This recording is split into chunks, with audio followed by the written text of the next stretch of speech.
Good morning, ladies and gentlemen. Welcome back to Bowl TV. This is Matt Canizaro alongside the hardworking Aaron Smith. We are here at the Sam's Town Bowling Center in Las Vegas.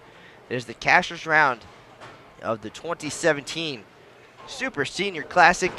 We've got 35 of the best USBC members aged 60 and older vying for a spot in match play now. We've whittled the field down to the top 25%. That's 35 bowlers. They bowled 12 games of qualifying yesterday.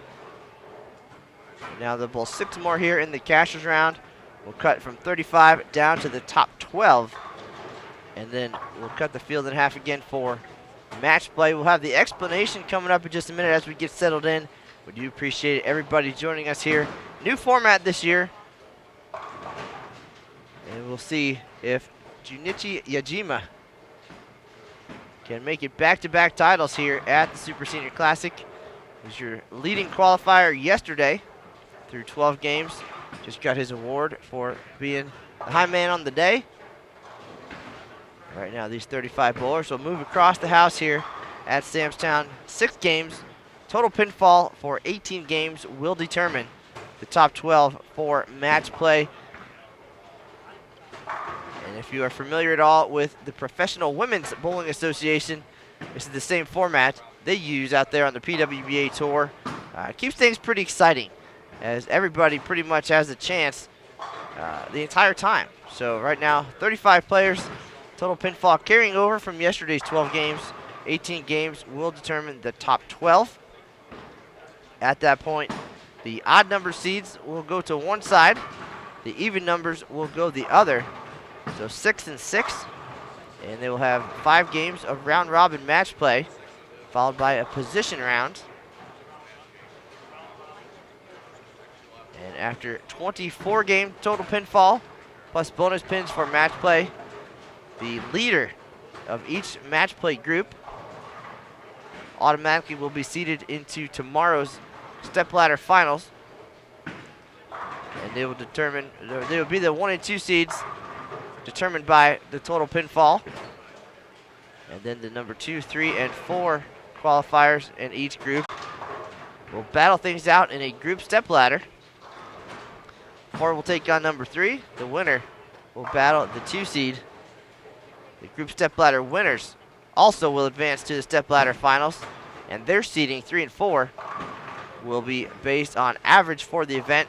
Really, that just means lane choice for the start of the step ladder. I know that sounds a little bit confusing. We'll talk about it a little bit more as things unfold here across these 6 games. We are parked behind lanes 19 and 20, 21 and 22. If you'd like to see a recap of yesterday's qualifying, you can visit bowl.com. Nice little write-up by Aaron Smith. Also links to the scores for the event. Again, 12 games yesterday, 2 6-game blocks. And then we cut the field down to the top 35 here. That's 25% for the Cashers round. This is the best of the best, age 60 and older, USBC members. And Japan's Yajima is our defending champ. We also have another past champion in the field, Kerry Painter. He's here on our featured pair to the left, 19 and 20. I'm sure you'll see some familiar names throughout the day today.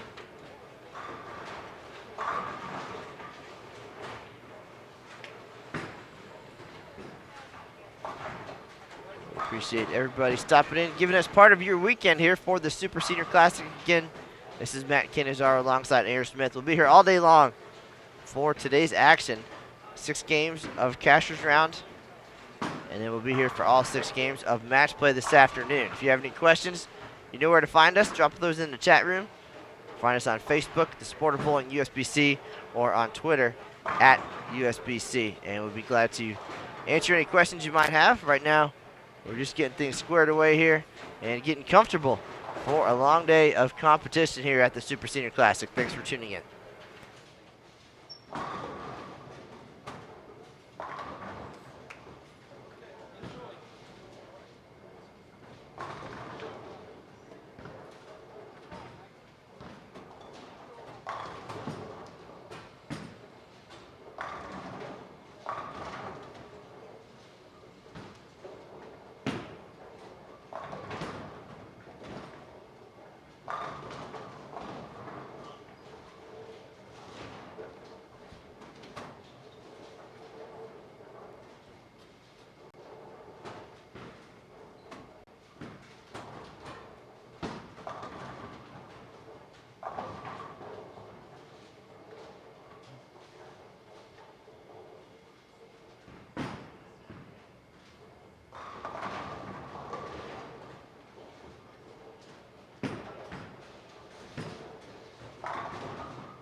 All right, folks, as we get comfortable, let's take a quick rundown of our standings here through 12 games yesterday. Again, Junichi Yajima of Japan, the defending champion, back on top here in 2017. Finished with 279 yesterday to grab that top spot at plus 319, a 226.58 average, just ahead of Ron Moore. So there's some familiar names from last year's title match. Ron Moore at plus 281. Robert Reed, third at plus 273. Paul McCordick, runner-up at last year's Senior Masters at plus 249. Rounding out the top 5, John Petraglia, the Hall of Famer, at plus 233, a 219 and change average. To make the top 35 here, it took an average of 203. That was Daryl Bauer at plus 38. Nice turnout this week, 136 players for the Super Senior Classic. One perfect game, that was Bill Nichols.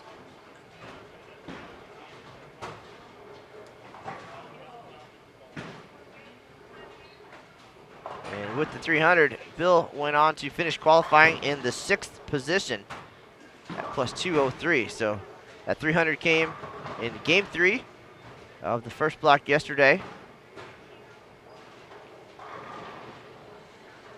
Able to add to that total the rest of the day. So 12 games already in the books. We have live scoring as well. If you'd like to follow your favorite players across the house here at Sam's Town, just go to the Super Senior Classic page on bowl.com, and that's bowl.com/supersenior, and click on results, and you'll see a link to the live scoring along with round 1 and round 2.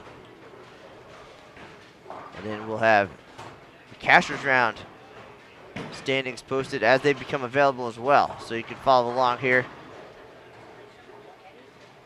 Should be a pretty quick pace here with 4 on a pair, and these gentlemen certainly can throw some strikes. So we already are at the halfway point of our opening game this morning. And with this new format, a little bit smaller goals here, so you can kind of aim lower. Take it one round at a time. The first one, of course, was making the top 35 here and having a chance at the top 12. And then once you get to the top 12, really everybody has a chance at least to make the stepladder final. So that keeps it exciting for the fans and for the players, as you're never really out of it at that point. So pretty popular on the PWBA tour. And great for the fans. They can cheer on their players, and one good game could really get you in it. At the same time, one bad game, you're not too far out. So here we are. We're now joined by the one and only Aaron Smith, done doing the technical part of the operation and now ready to talk a little bit of bowling. Hi, Matt. Welcome to the Super Senior Classic. Missed out on all the excitement yesterday, but you had plenty of your own over at the Open Championships, so a lot of interest in what was going on the other side of Las Vegas as well. But we were holding down the fort here at Sam's Town. 140, the top players ages 60 and older. Sold out field, so it wasn't 140 was the number. We had 20 players on the waiting list, so the demand for this event has grown quite a bit the past few years. Now that's come to Las Vegas, and a few of those players on the waiting list eagerly were wondering on 2 days ago, hoping to get in with a chance. One of those players, Kerry Painter. Kerry Painter, the past champion, and the gentleman who lives about 7 blocks away. Well, wonder how that happened, but glad to see he was able to get in, and here he is on day number 2. Yeah, the demand in the last few weeks has been pretty big, so definitely a lot of excitement. The Super Seniors wanted to get out here and bowl, and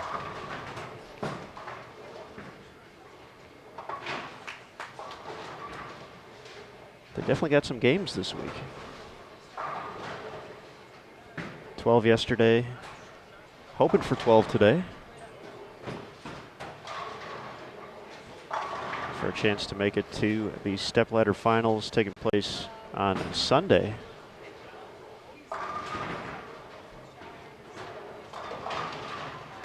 These players got the opportunity to get pretty familiar with this pattern. Got to see it on the fresh twice yesterday, 6 games, then a re-oil, bit of a break between. Chance to get some lunch.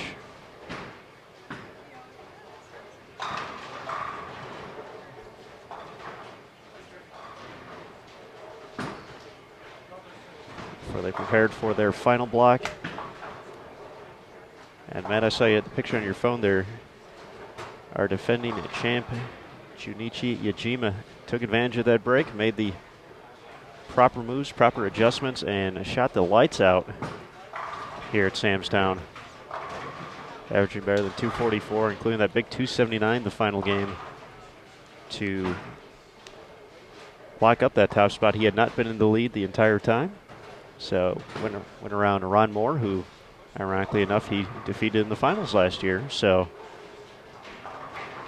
he had another big game in game 12 yesterday.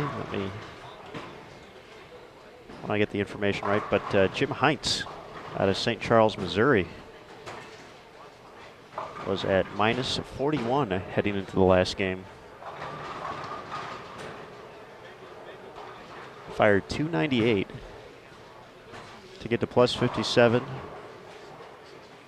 Bowl himself into the number. I believe you mentioned plus 38, what you needed for 12 games. That spot going to Daryl Bauer, PBA Tour champion. First player out, Vaughn Duty, local out of Las Vegas here. Always good to see Vaughn at these events, though. Had the opportunity to come out here, local events. Probably see him at the Senior Masters as well. So, of course, USBC Senior Masters coming up next. Just a few days here at Sam's Town.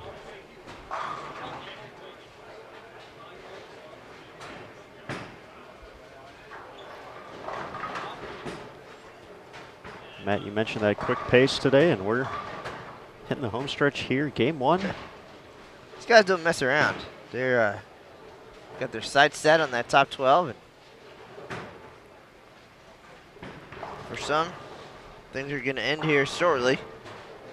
Have a nice little break. I imagine we'll see a lot of crossover between here and the Senior Masters, so some good incentives to do both events. And you'll see in the standings a lot of players with those Las Vegas addresses now. And if you're a bowler, Las Vegas really is a hot spot. A lot of events going on all the time, especially this time of the year. South Point buzzing with the Open Championships and the Bowlers Journal Championships. And of course, all these great senior events. We'll have 3 coming up in the next week or so. And a lot of opportunity for competition. Kerry Painter, formerly from Anchorage, Alaska, I believe. Now a local guy. Kerry still spent some time out there in Alaska, though, so he mentioned he was taking advantage of the sunny season up there, doing a little bit of work before he made his way back to Vegas. Our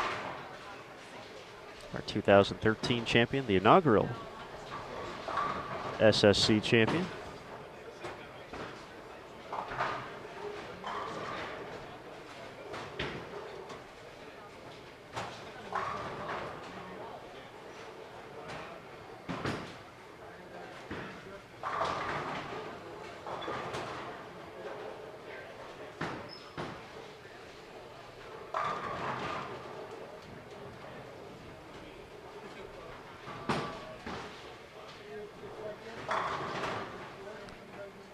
Shot there from Russ Davies. 4 out of the last 5.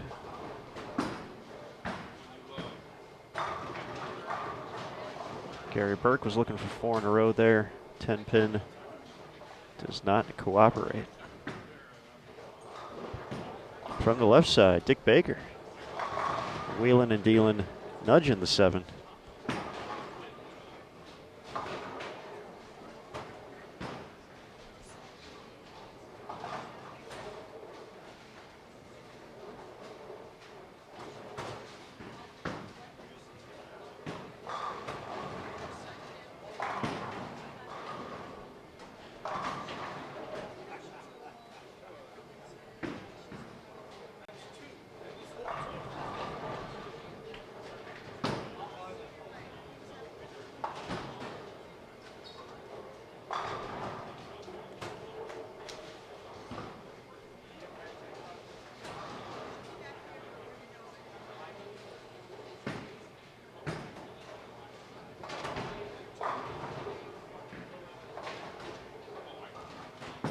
Mike Matisic looking for 3 in a row, connects.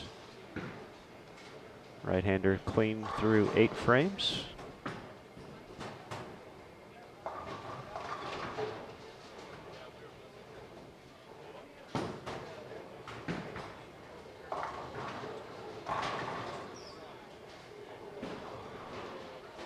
Don Blatchford, a past stepladder finalist here at the Super Senior Classic. Joining us from Santa Monica, California. Looking to get things going here, leaves the 10, still looking for that first double.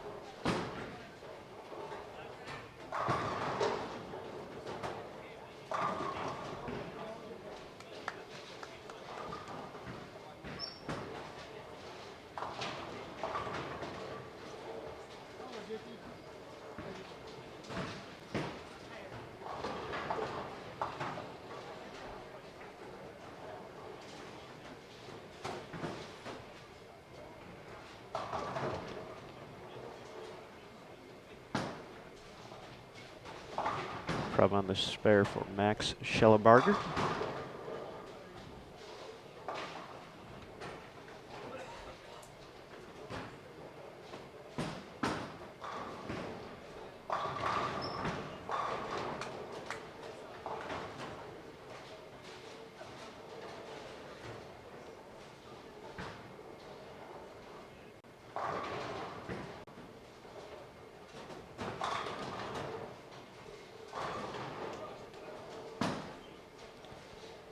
I mentioned the oil pattern this week, 40 feet in length, 24.12 mils for the volume.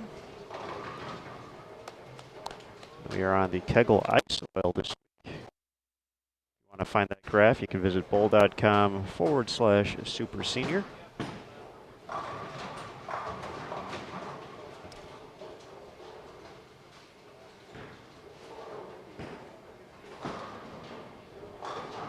Just a hair under 3-to-1 on the ratio.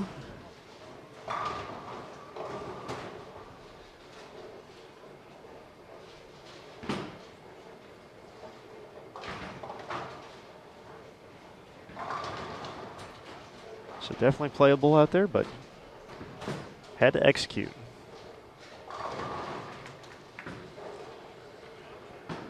Four in a row for Mike.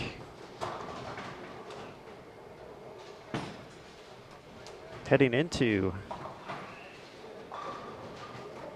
our final round here, as mentioned, plus 38, the number to make the cut. Russ Davies on our feature pair here was the player in 12th place. That's how many were taking a match play. Here's a plus 145, so in 6 games, definitely a number out there for everybody to make a run at. Carey delivers to kick off the 10th.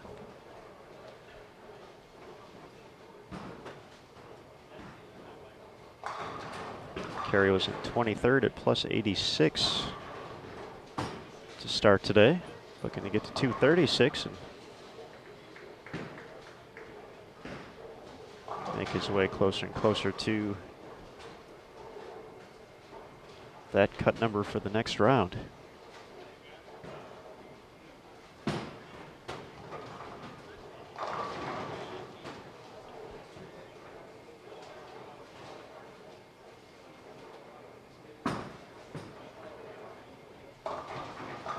As we saw with our defending champion, Junichi Ijima, went plus 266 in his last 6 games, which is a handful. So if you get lined up, obviously going from pair to pair, you got to make the adjustments quickly. Never know exactly what you're running into, but if you can minimize the down frames and take advantage when it's there, you can put together a big 6-game block. Well, I think he feels relatively comfortable in this building. Great Super Senior Classic last year, of course, the winner, and pulled pretty well at the Senior Masters as well. And really the biggest adjustment for Yojima is the time travel here, going 14 hours or 12 hours from Japan. Came a little bit early to get acclimated, and who doesn't love a little extra time in Las Vegas anyway, but certainly not unfamiliar with the east to west travel. Or west to east, it depends if he wants to mix it up and take a different route.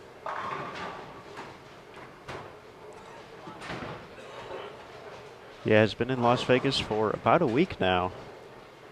So definitely wanted to take the opportunity, get used to the time change, just get comfortable out here. Of course, as you mentioned, very comfortable at the center, as he has showcased the past 2 years so far.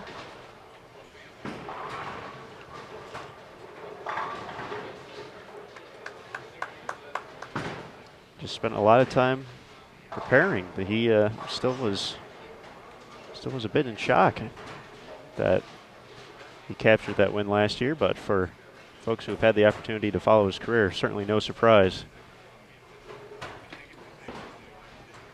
Very accomplished player overseas.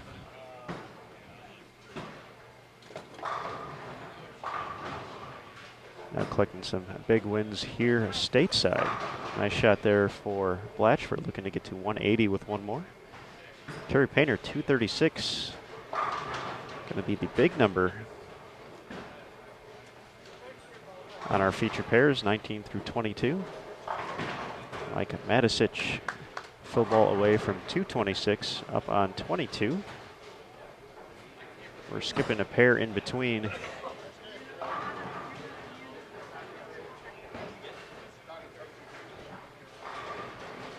Our groups of 4 here, or 4 lanes, I should say.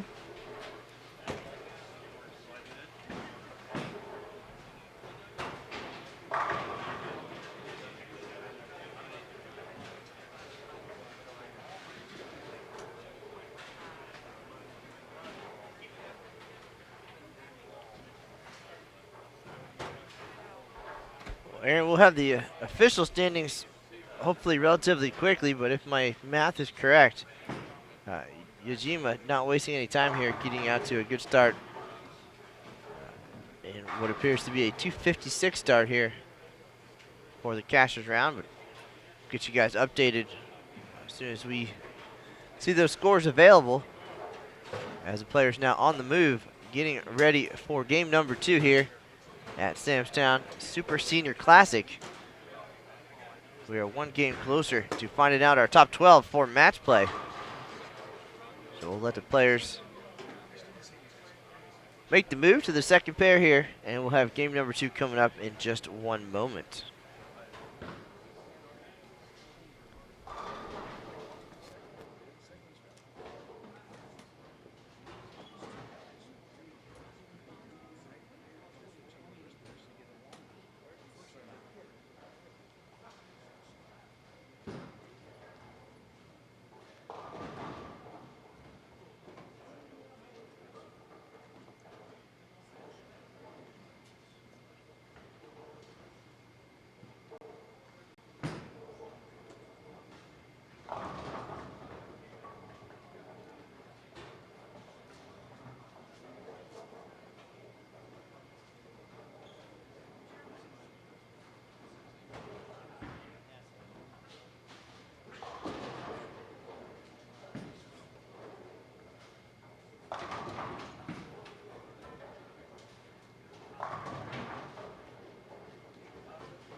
Here we are quickly with game 2 underway.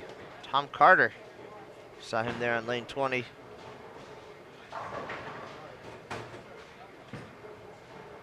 Joined now by another familiar name, Tom Baker. Got Norb Wetzel as well.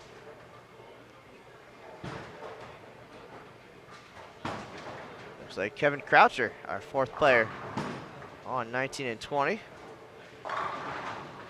To our right, Jim Heinz. Aaron mentioned him in his big game yesterday to make into top 35. Finished with 298. Get him to plus 57 in 26th place, so pretty much a must-have situation there. We've got Randy Turner, the left-hander, as well.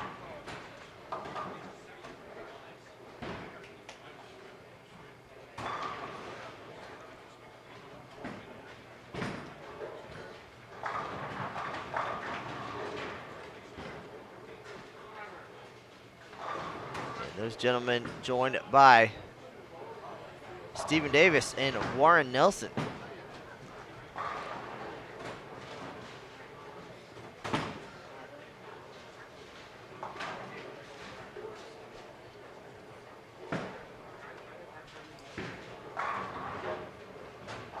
Some of these gentlemen we've seen excel every stage of the game. Tom Baker, one of those guys. PBA Tour champion. Went on to find fast and significant success on the PBA 50 Tour. And made an immediate impact at the Super Senior Classic. I believe it was 2015 was his debut.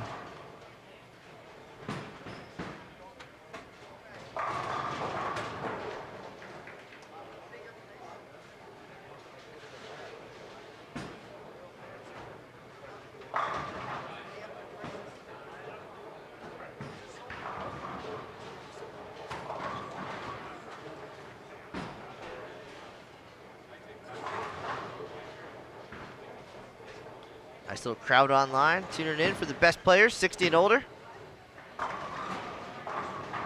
After this 6-game block, once we cut the field, we'll have a nice break. And we'll get the cameras repositioned,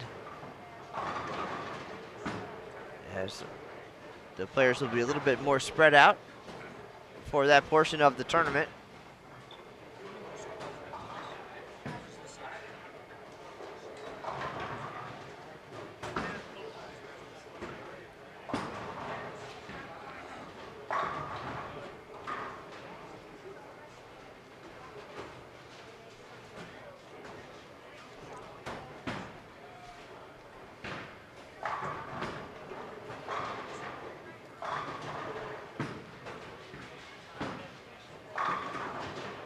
TC Tom Carter, perfect through 2. Here to our left.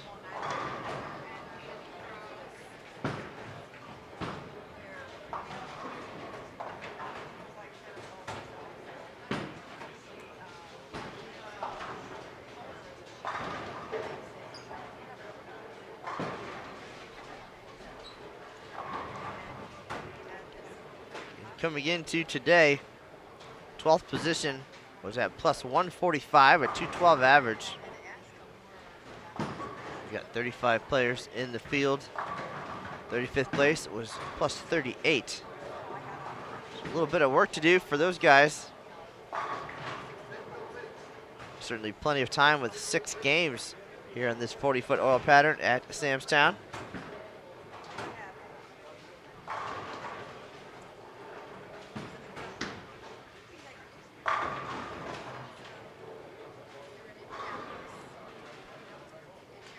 If you'd like to see the pattern, you certainly can visit the Super Senior Classic page on bowl.com, bowl.com/Super Senior, and under the information tab, the pattern is posted, so you can check it out.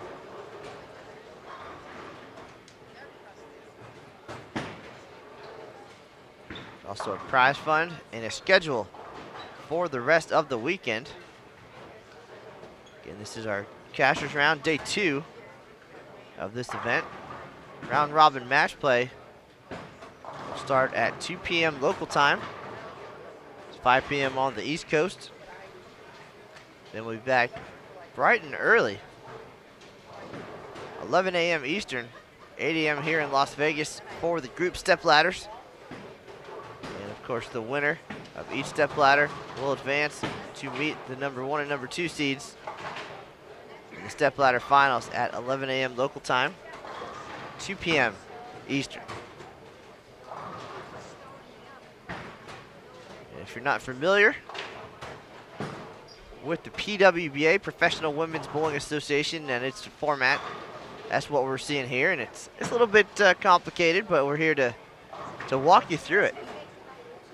We're here every step of the way. This is Matt Cannizzaro alongside Aaron Smith.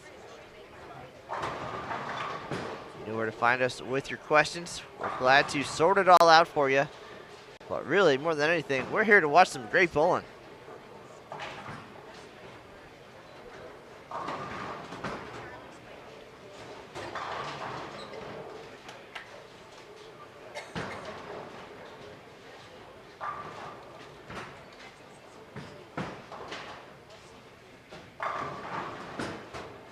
Aaron Smith got to enjoy all 12 games of qualifying yesterday. And now just looking at the field, Aaron, looks like a pretty good mix of players in different styles. We've seen a few left-handers come through on this pair already. And, you know, we got our big hook players and our down and in players, so it seems like this 40-foot pattern was fair across the board and able to be attacked from a variety of ways, which is kind of the goal, I think. That's what we talk about a lot when it comes to our championship events. And they want to be challenging, but you want it to be fair to not just one style or lock you into playing them a certain way.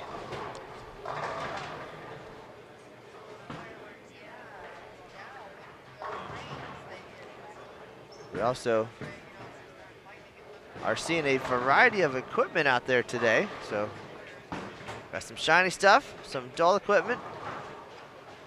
So it seems like they kind of nailed it. A very fair scoring pace and a good mix. The lefties, righties, dull, shiny, a little bit of everything out there. Your assessment, Mr. Smith? Yeah, definitely pretty much you said what I would say in this situation. Just a variety of angles were able to be played.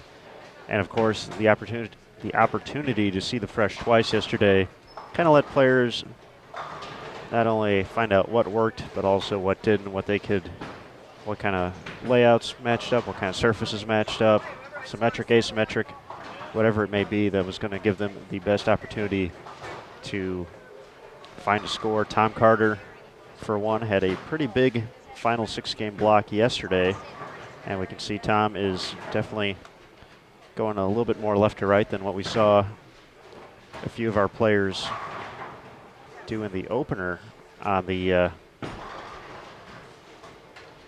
right side. Tom yesterday was actually minus after his opening block, minus 22, and then pretty much any other day he would have been the high qualifier, or had the high block, I should say, for round 2. Shot 14.23, so that's whole lot of striking.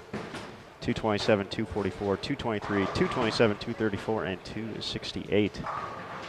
So that's a variety of just getting more comfortable with the facility here at Sam's Town. And we see Tom Baker kind of getting into a similar part of the lane, going left to right. Tom got to, although it didn't affect how I played the lanes at all, but Tom actually crossed with Johnny Petraglia yesterday, so the stories those two could share. Pretty cool to see two legends of the game like that getting to cross all day, and I'm sure for a few of the folks bowling alongside them, probably a pretty neat thrill in its own right.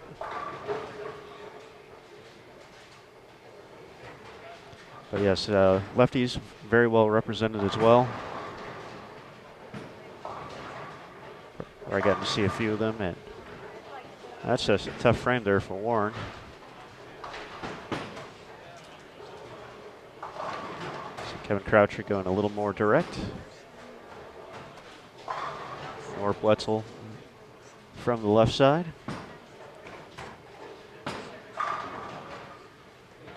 That's just mean, Stephen Davis. Wicked 9-pin there. Denying that young man his first double of game 2.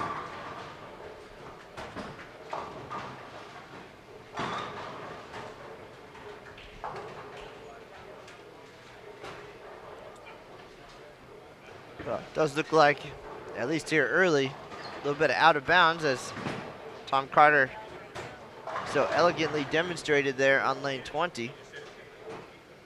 So I'm kind of curious. I don't know, did you have a chance to talk to any of the players yesterday about what they did with that lunch break? And clearly a whole handful of them maybe struggled a little bit early on, but came back with huge second blocks, and an opportunity there, as you mentioned, to tweak some equipment, figure something out, but obviously they did something. Maybe it was just a good lunch. Maybe breakfast wasn't didn't have the proper breakfast beforehand. Actually did not get that opportunity in having a quick chat with Junichi. He said it was just a lot of the preparation he went in beforehand ended up helping him find the right block, and obviously he's a shot maker. That's his game. He wasn't getting too far left even by game 6 when he was firing 279. We had that video up on the official USBC Facebook page and at USBC on Twitter. So you could still see him playing fairly direct. He was just making shots. So I think probably just a matter of him getting his timing, getting his feet underneath him really helped him. But obviously for a lot of these players, have time just to refresh, refocus. These guys have been doing this for quite a few years.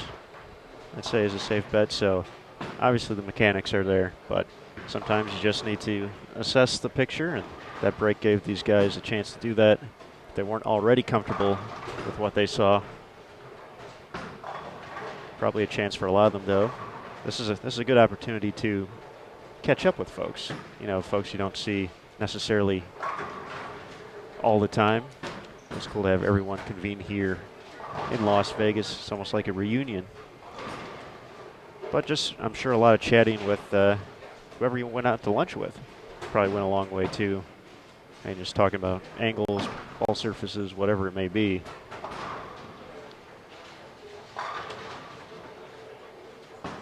Really helped folks along the way. For some folks, they still found some of the same problems. I know Johnny Petraglia finished with 170 each block. So, and for as much as he struck, that was obviously something he needed to assess going into today. And he actually was in the tournament office right behind us yesterday as we were just getting up the scores, and he was very curious what 13th place was. So he was kind of curious to see that number. He was sitting in 5th to start the day. And obviously found success quite a bit here over the years at the World Bowling Senior Championships in 2015 as a part of Senior Team USA. Making the stepladder finals at the SSC last year. Putting on a nice run at the Senior Masters as well here at Sam's Town.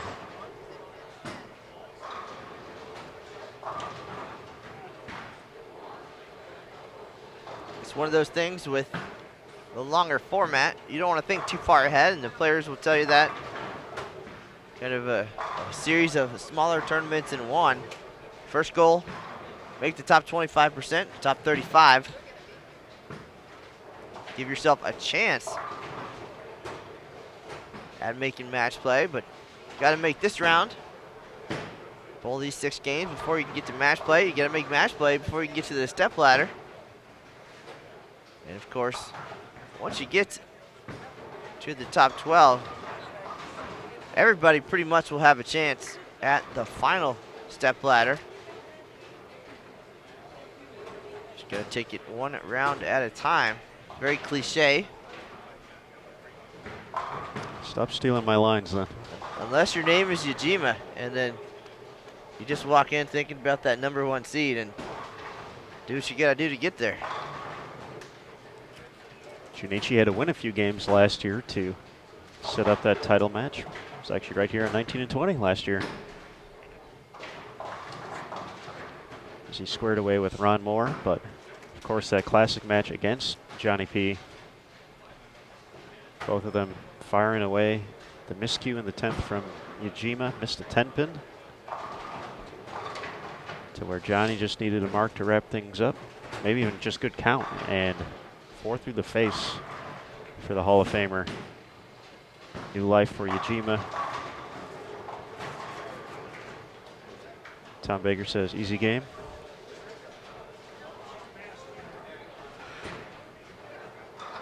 And the rest, as they say, is history. Yeah, cliches. It's Aaron Smith's middle name. When in doubt, use a cliche. It's worked well before. I don't see why it wouldn't work continually. Well, they've worked a lot. That's why they're cliches. It's a beautiful thing. Norb from way downtown gets him to mix up. Freewheeling lefty. I believe he hails from the Great White North, Wisconsin. Fond du Lac, to be exact. Spent a little time in Wisconsin. Actually know some people he drills equipment for, so. The world is so tiny. So when it comes down to bowling. Pretty good to trust a left-hander to drill your equipment. I really trust you to pick up Dunkin' Donuts.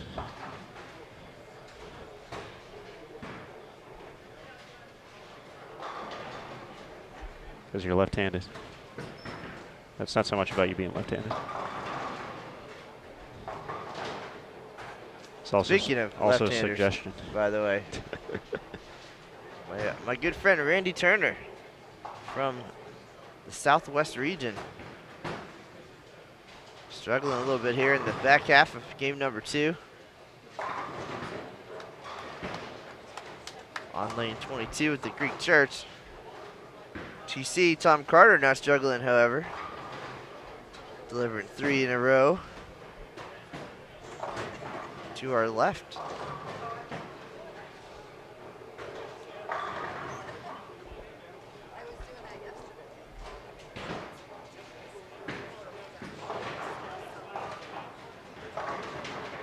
Norb did not like that one. Got it in and went Brooklyn for the 3-bagger. Sir, it all looks the same up on the scoreboard, so take it and run.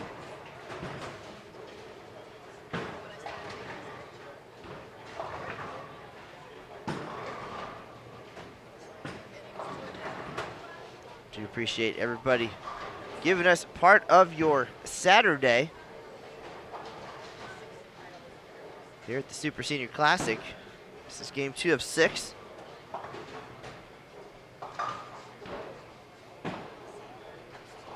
We're waiting on that game 13 update so we can tell you what's what as we try to whittle things down here from 35 players to 12 for match play.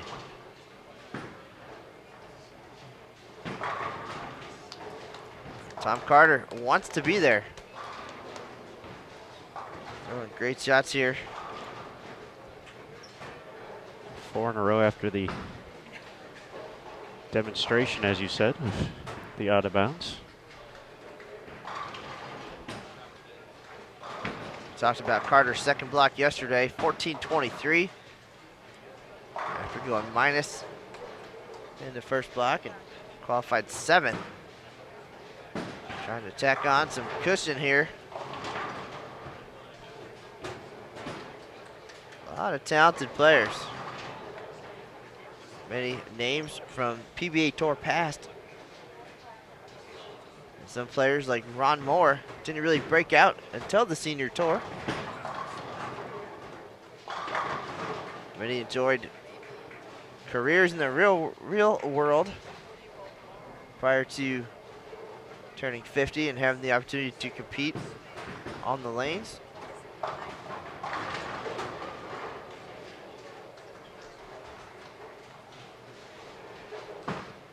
That's what I'm waiting for. Turn 50 in a couple of years, and I was gonna say it's it's pretty close, right? It's creeping up. So I got the career now, and then eventually, hopefully by then I'll be good at something and ready to shine. There's always time for golf.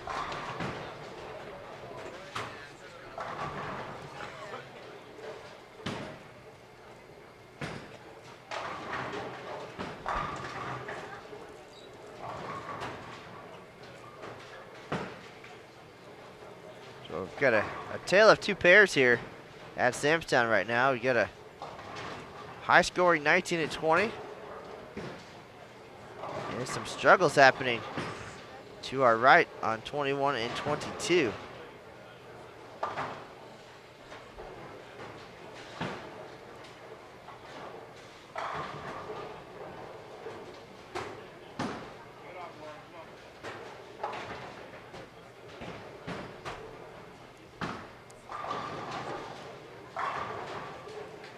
Tom Baker not digging lane 20 though. Every time I look up, he's shooting a 10 pin there.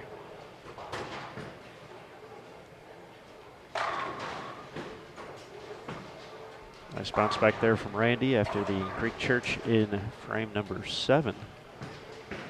All 10 back. No problem in the 8th.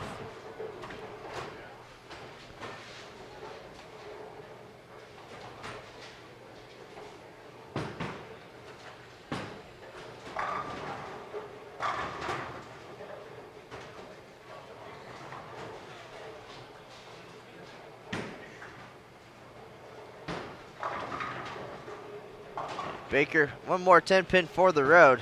He is not going to miss lane 20. Be on his way shortly here for game number 3. 2:06 here in game 2. Wetzel's going to be in the 230s. Carter making the right adjustment. Still has a chance for 240. Croucher can get to 200 as well.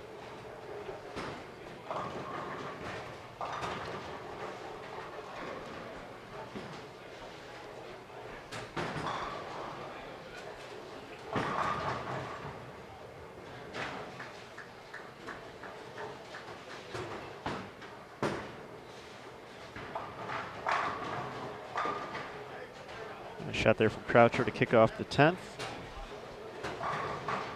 7-10 last time on that lane.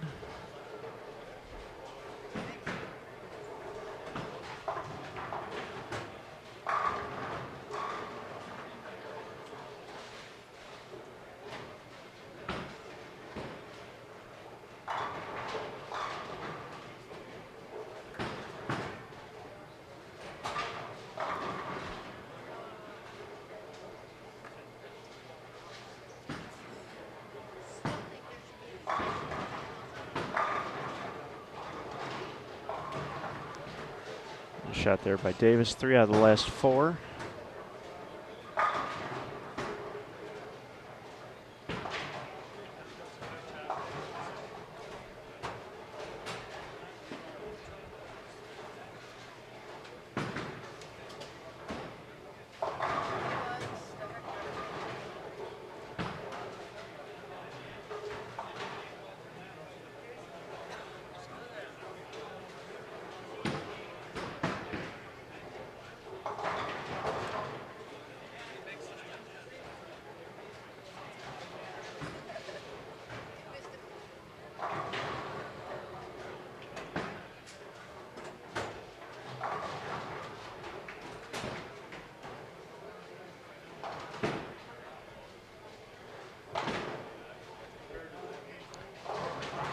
So we get to the conclusion here of game 2.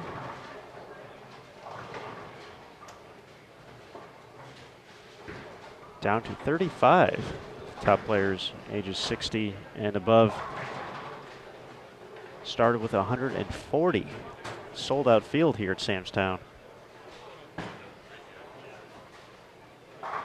After 4 more games, we'll be down to the top 12 for round robin match play. As Tom Carter finishes up 219. Noah Butzel leads the way 236. Kevin Croucher 198. Tom Baker 206.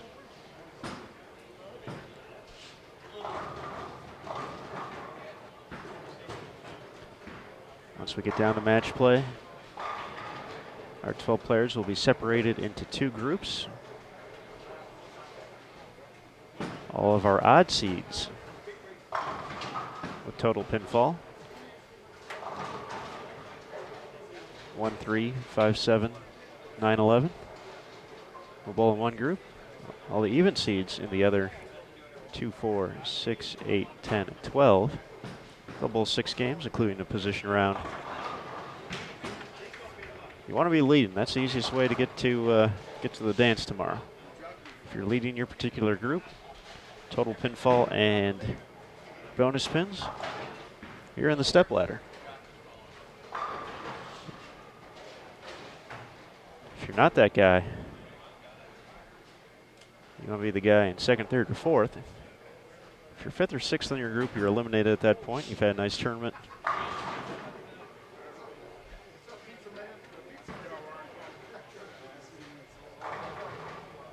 But if you're 2nd, 3rd, or 4th, you get a little bit more bowling on Sunday morning, bright and early, group step ladder.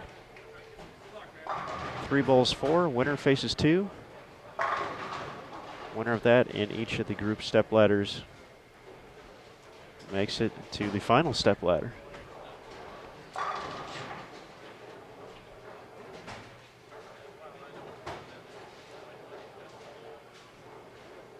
It is a little bit confusing. Only took me about 1.5 years to get the hang of it and who's going where and what's up. And again, we see it on the PWBA tour, and it's definitely exciting for the fans and for the players, especially as we get down to match play, because every game, everybody's in it pretty much. So there's a lot of leapfrogging and possibilities with each of the 6 games of match play.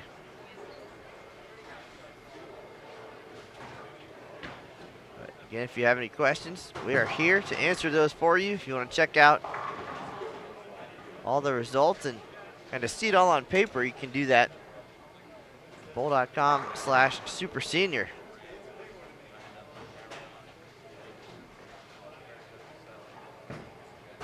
Watch our final few shots here on 21 and 22. The left-hander Turner with the double in the 10th gets to 177. Jim Heinz will not have 298 this game, but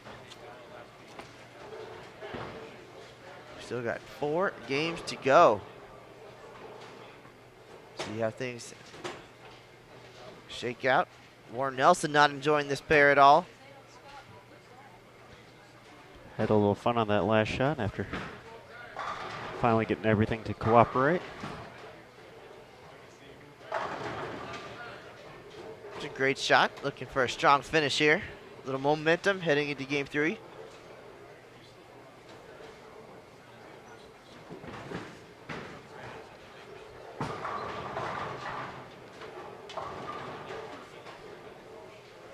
As our players arrive at 19 and 20, we see Yajima and Ron Moore. And Aaron, if you look up at the scoreboard there, Yajima's number is 100 more than the next closest guy. That appears to be true. So anytime your number is way higher than the other guy in this sport, that's good news. Perhaps as we get ready for game 3 here, we'll check in with Greg Moore and see what things are looking like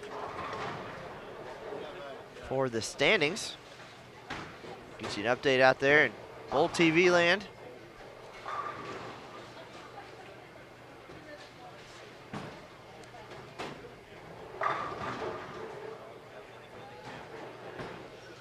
Joining Ron and Junichi on 19 and 20 is going to be Tim Dunbar and Jeff Jamison. So kickoff game number 3 of 6 here in the Cashers round.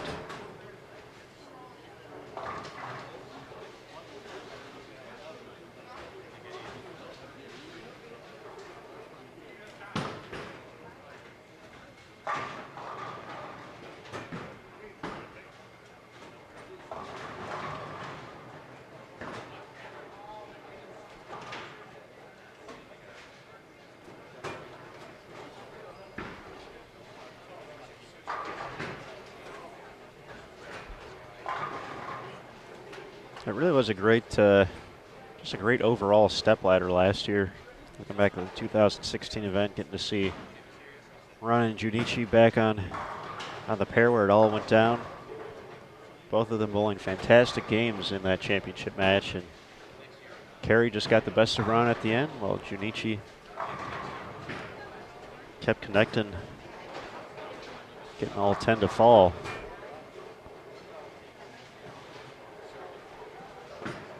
But Junichi actually qualifies in the super duper senior category as player older than 70. Doesn't look a day over 61 though.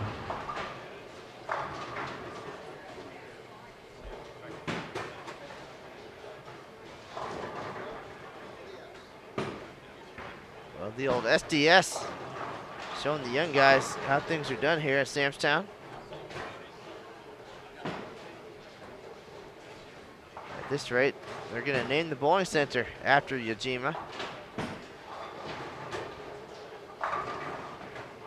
Junichi Yajima Lanes at Sam's Town Hotel Casino. Rolls off the tongue, I like it.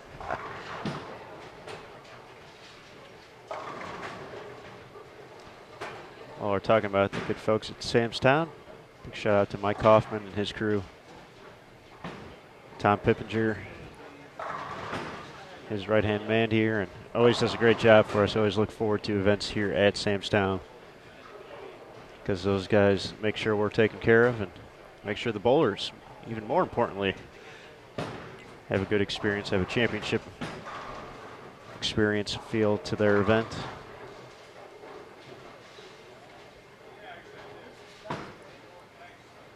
So all the staff, of course we got Greg Moore, our tournament director, along with some folks joining us from the Open Championships, helping out as well. So big thanks to all of them for their help throughout the week so far, and throughout, as we will be back here for the USBC Senior Masters starting Tuesday right here on Bowl TV. Paul McCordick, the runner-up the 2016 event.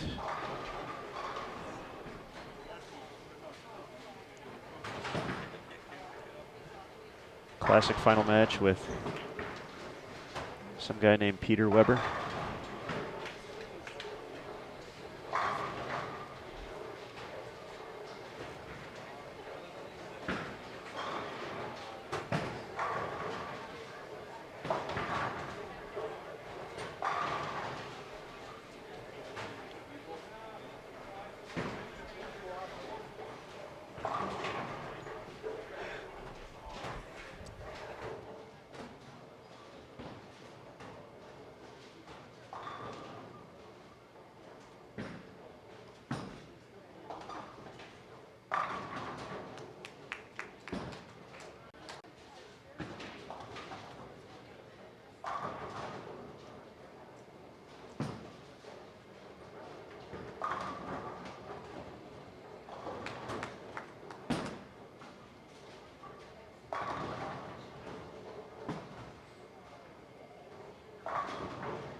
we are cruising along here. Game number 3 of our Cashers round at the 2017 Super Senior Classic.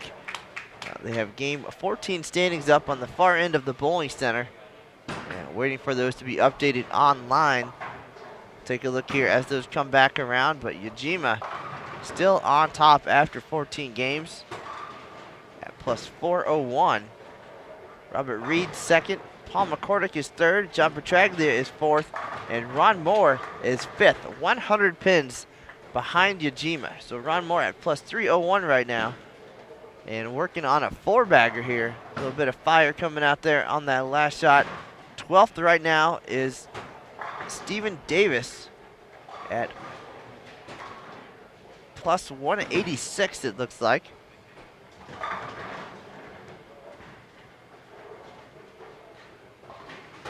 Aaron Smith and his fancy technology. So Yajima averaging 228 at plus 401. Robert Reed is at plus 323, so a little cushion there for Yajima. McCordick, the left-hander, at plus 319. Petraglia, 304. Ron Moore at 301. Perfect now through 4 frames here. Sorry if he was perfect through 4 games. That'd be a heck of a day at the Super Senior Classic. William Nichols, Bill Nichols, shot 300 yesterday, is 6th at plus 247. Dick Baker, 242. Croucher, Kevin Croucher, who we saw last game, at plus 223. Tom Carter, plus 208. Rich Cook at plus 206. Warren Nelson, plus 190. Despite the unfortunate game 2 today. And Stephen Davis, again, in 12th position at plus 186. That is the goal right now. Stay alive in the top 12.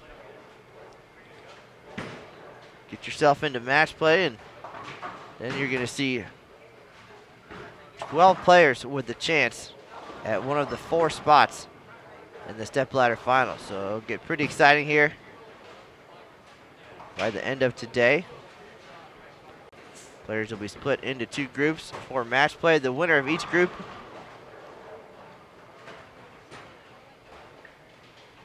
after today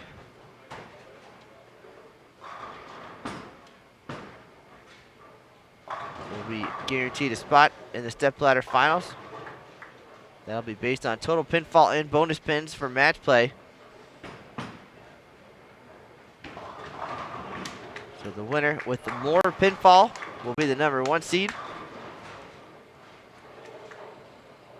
And the other group leader will be the number 2 seed. Pretty simple. Ron Moore trying to be that guy.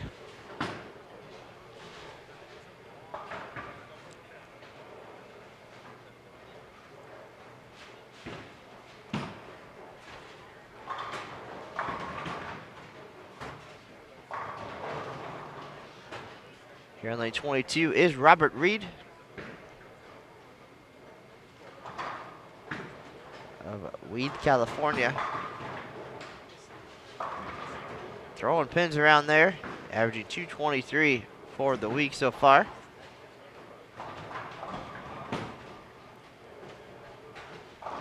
He's just about 80 pins behind Yajima.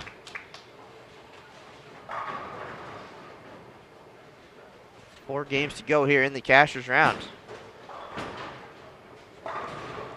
12th spot, plus 186. 13th, Russ Davies. 19 back at plus 167. Followed by Gary Morgan, plus 163.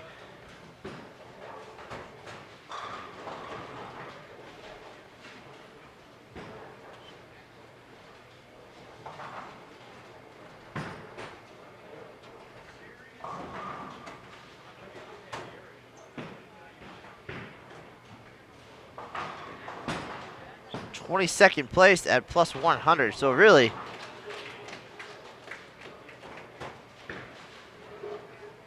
about 20 players with some possibilities here to get into the top 12.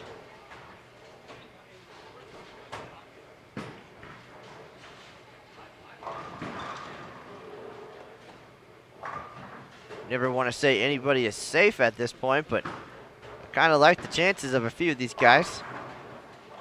Ron Moore being one of them right now, stepping up on lane 19. 5 for 5 here in game 3. Trying to stay perfect. Got that one right, but wheels back and the 10 won't go. So 7-10 for Ron Moore. A little bit wide. And the light hit. Not getting it done here on his 6th shot.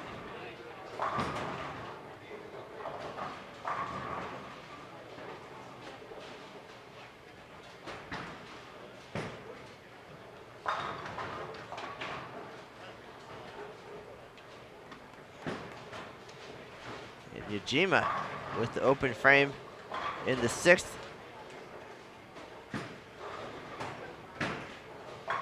So he'll need the last 6 here to get to his average for the weekend so far.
All right, game 3 rolling on. Good mix of players here again. Couple left-handers here, and Gordon and McCordick.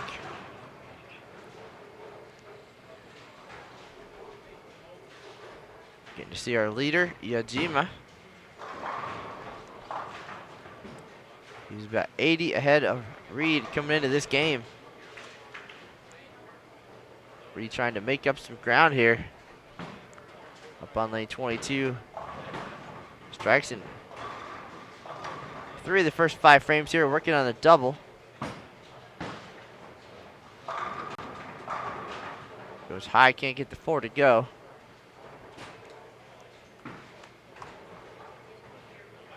So he'll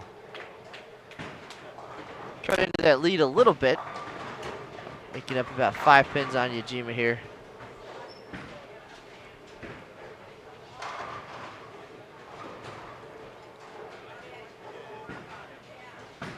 But in this format, being number 2 is okay. That means you'll be number 1 in one of the groups, while the overall leader is number 1 in the other group. You don't have to see each other again. Potentially until the step ladder. And Yajima rolls the 10. Back on track after the split.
All right, 10th frame underway here on 19 and 20.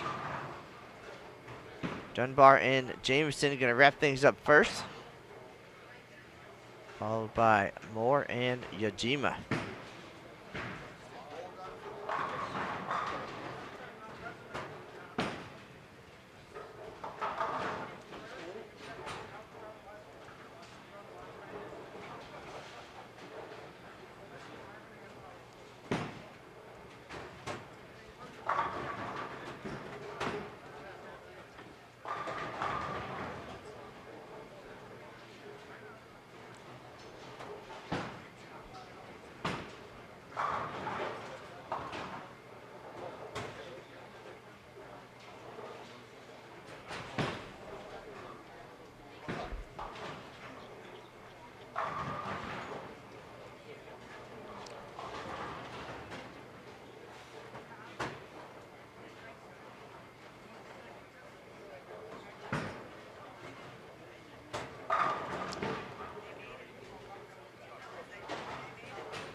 So Ron Moore looking to make up some ground on Yajima as well. Started this game with the front five before 7-10 slowed his roll, but he still can get to 236. And Yajima, after the split, puts up 3 strikes. Needs 2 more to get to his average for the weekend. Ron Moore again. Spent a lot of time on this pair between Super Senior Classic and the Senior Masters last year. Well, very well, and a lot of shots just like that. The 10-pin staring back to start the 10th frame.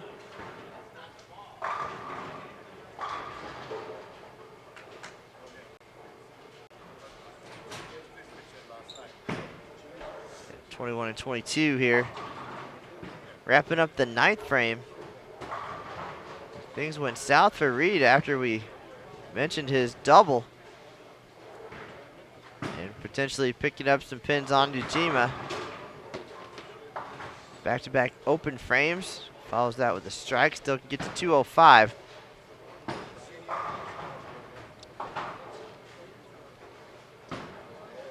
Yajima with a chance to pull ahead as we near the halfway point of today's Cashers round. 35 players vying for 12 spots in match play. All pinfall carries over. And coming up in our next round, bonus pins available.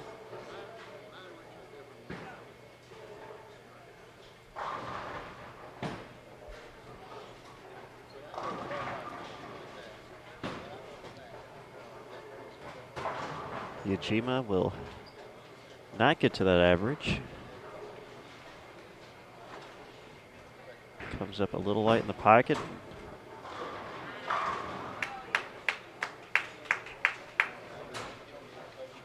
Now looking at an 8-10.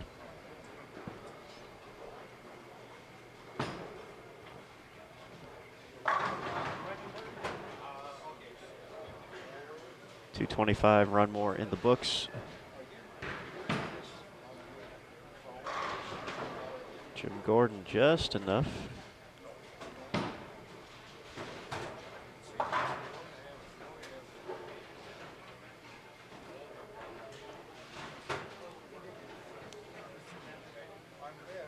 So 198 for our tournament leader.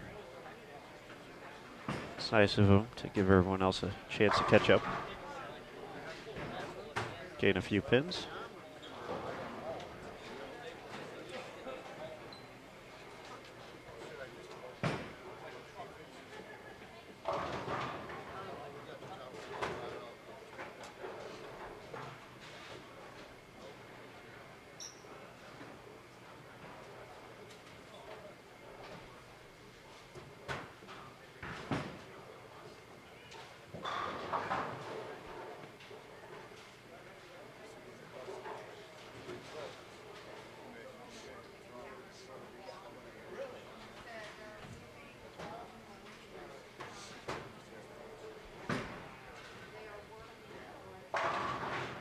Yowza. That was an 8-pin.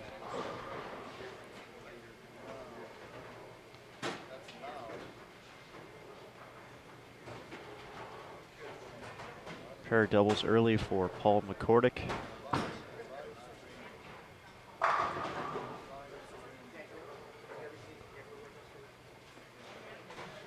Just one strike after frame 6.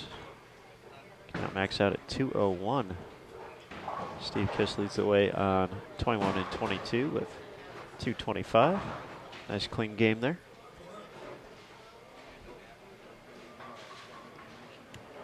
Looks like we'll be seeing some familiar faces for game number 4.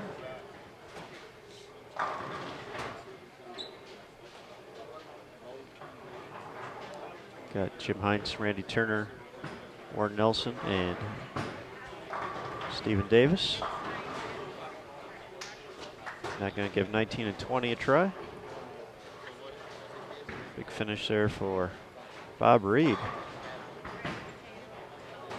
Get to 2-0 after a few miscues there. 2-0-1 for McCordick.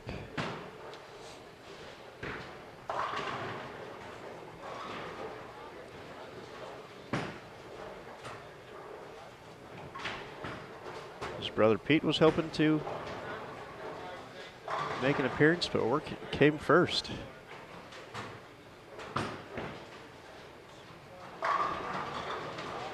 So they had a regional in the... That would be the Southwest. Southwest region, okay. Didn't want to... Pete McCordick, hard-working leader of the PBA Southwest region. Always on the move. A lot of great PBA action happening. Extra frame events getting underway. We've got the PWBA happening this weekend in Wichita. Emil Williams Jr. and Jason Thomas doing their thing. So if it's a cold and rainy day where you are, you're in luck, because you've got Bowl TV and Extra Frame happening. Why does it have to be cold and rainy? That's true. If it's not, though, probably going to want to escape and get out and enjoy something, but you're absolutely right. At the same time, that's what tablets are made for. Bowl TV and Extra Frame are mobile. So in between shots at the golf course or shots at your favorite drinking establishment or whatever kind of shots you're into, there's time for Bowl TV and Extra Frame. We had a small feature on the USBC Sport of Bowling Facebook page yesterday featuring our reigning USBC Senior Queens champion, Lucy Sandlin, making the trip here to Vegas to compete at the Super Senior Classic. Somehow, I still don't believe it, Lucy is 60. But her good friend and 2011 Senior Queens champion, Paula Vidal, was here on site, not only rooting on Lucy, but she also had her tablet out while she was watching bowling here. She was watching the PWBA on Extra Frame, so plenty of ways to multitask. Dedicated bowling fans, and we appreciate every bit of it. Thank you guys for tuning in. The sweet sounds. Aaron Smith and Matt Canizaro back on Bowl TV. You can't keep us down.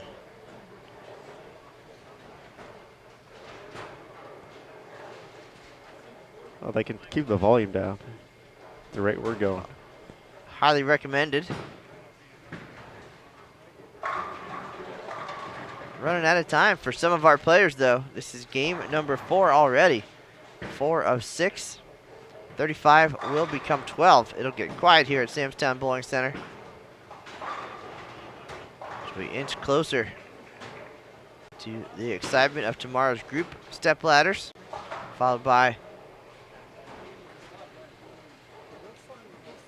the championship round here at the Super Senior Classic. Who will add their name to the banners hanging at the end of the lanes right now? Kerry Painter, 2013 champ. Jim Knobla got it done at the ITRC in 2014. That's in Arlington, Texas. International Training and Research Center, the home of Team USA. 2015, the Schwabenon Bowling Alley In Green Bay, it was Sam Macarone. And then, of course, right here at Samstown in 2016, Japan's Junichi Yajima. Making things happen. He is your leader.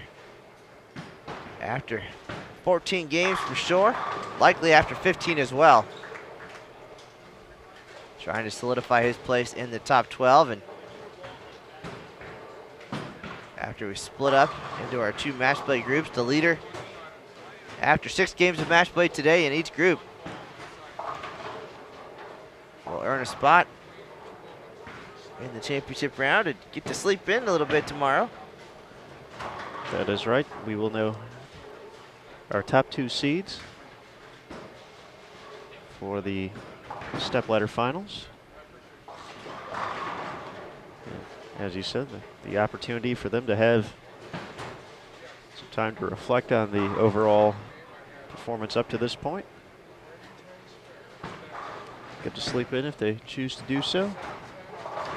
Or wake up early and watch the Cashers round in the Bowl TV archives, because it's probably what I would do.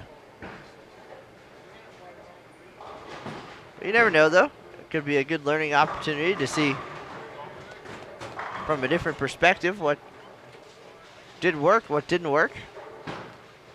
Things working for everybody on 21 and 22 right now. Dick Baker delivers. And now Russ Davies looking to make it 2 for 2 and 8 for 8 here on our featured pair. High flush leaves the 8 pin. So Davies ruins it for everybody.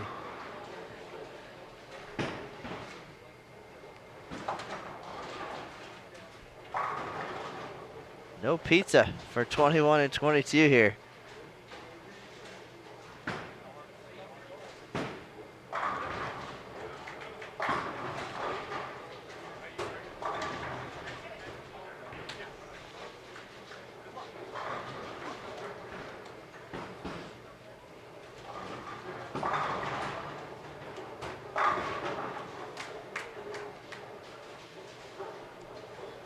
All right, Matt, looks like we have standings updated online now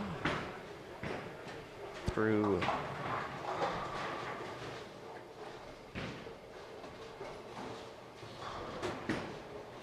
(15) total games.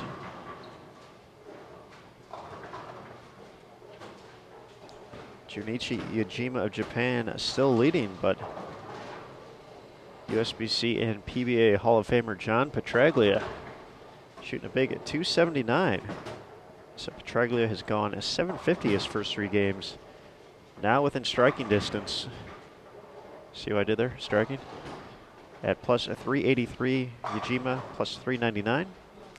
Robert Reed in third at plus 328. Ron Moore plus 326. Paul McCordick, who we just saw as well,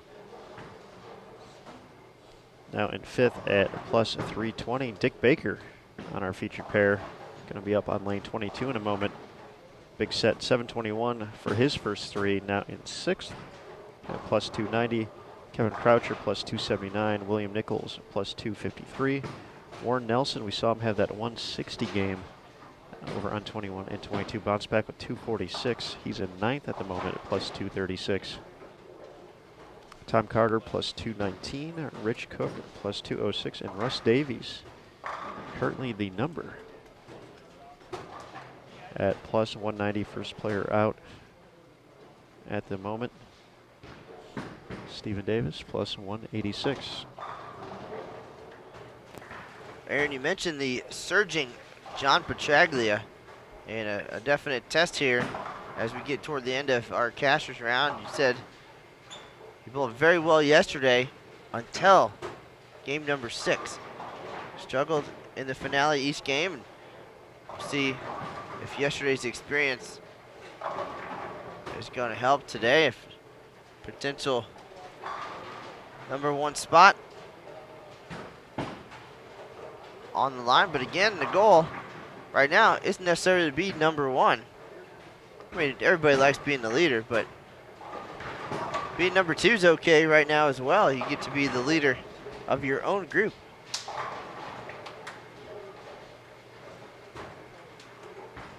Just another interesting part of this format.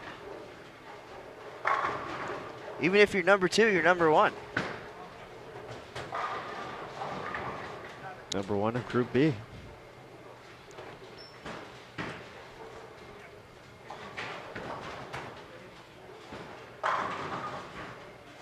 Or Nelson. He throws it really, really, really, really good. And just gonna put that out there. if you noticed in the game where he did not bowl particularly well here on our featured pair, he did not seem overly affected by it, knowing, I'm sure, that in an 18-game format, there's bound to be 1 or 2 bad games. He took it in stride, even had a little fun there towards the end when he did strike. And I think that's important, not to press at that point, knowing that you're in the number. There's still a long way to go. And I would guess that comes with experience and maturity. Certainly our 16 over players are mature, if nothing else. And most of them relatively experienced. And now Nelson, you mentioned, able to bounce back in the 240s. And now spare 3-bagger here on 19 and 20. Not necessarily comfortable, but in good position right now. With 3 games to go, and making the top 12.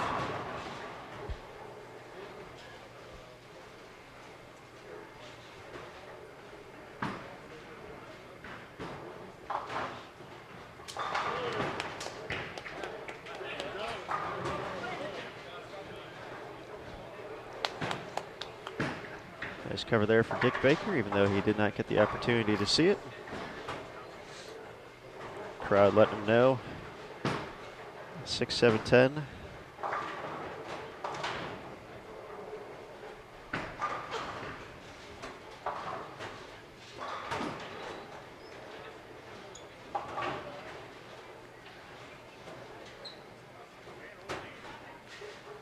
Bringing the pin out the back. Max up there first to greet him. So Max greets the pins there on 21. 4 out of 5 to start. Barry Painter out to a hot start here in game 4. Perfect through 4. And the Wiseman jinx. Big 4 in the 5th. Did the same thing to Ron Moore last game at the front 5 before 7-10 ended his run. Stop being so mean, Matt. Painter at plus 117, so definitely would need some work to do these last few games. It's actually a pretty big drop off from Mitch Vernon in 18th at plus 158 and to Painter in 19th at plus 117. So you got about 6 players within 30 and change of the number. Then there's a big drop off, dropping all the way to Painter. He's about 70 out. Strong start with the front 4, but gonna take his 2 and assess what happened. His brother Roger, also bowled, sitting watching along right now.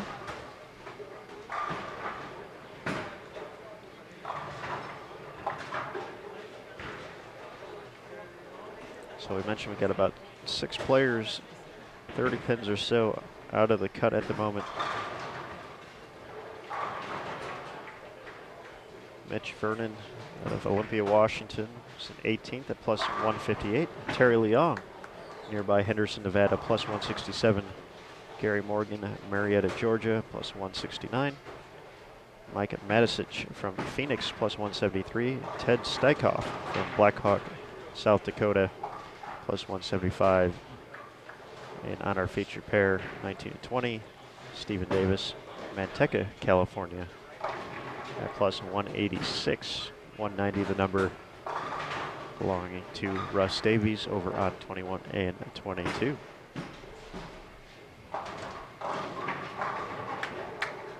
Well, you mentioned Terry Leong. I was actually just pulling up to see what place he was in.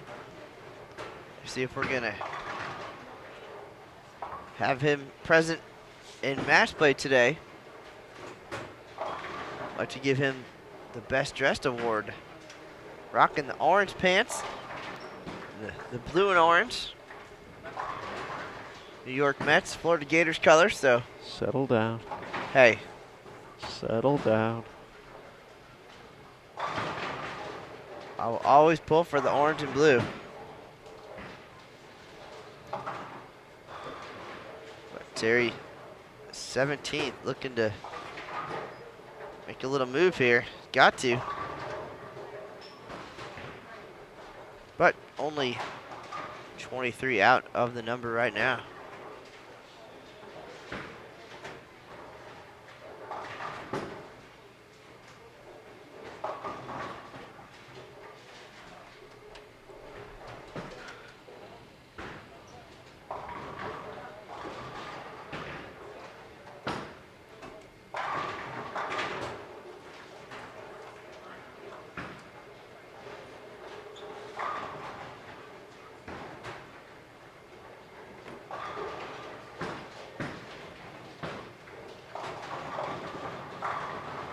Jim Hines getting them all to tumble. So Aaron, the format of this event has changed a couple times over the short history. Now adding in the match play element. Well, that was something the tournament group looked at after the explosion of entries, if you will. So great turnout the past 2 years, and for a lot of the way the format used to work was 16 games of qualifying for everybody over 2 days. Then there was a cut to a cashier's round, if you will, like this, and then you get 4 more games to make the step ladder. So it's one of those situations where 4 games, really not a lot of opportunities to make up a lot of ground, more for anything else. You know, players have the opportunity to bowl themselves out of it than for someone to make a big comeback. And they kind of reassessed it and said, you know what, maybe as this tournament is growing, we need to possibly tweak the format for something a little bit bigger. And they didn't want to go quite as far as getting the double elimination bracket that we see at the Senior Masters, Masters, Queens, Senior Queens.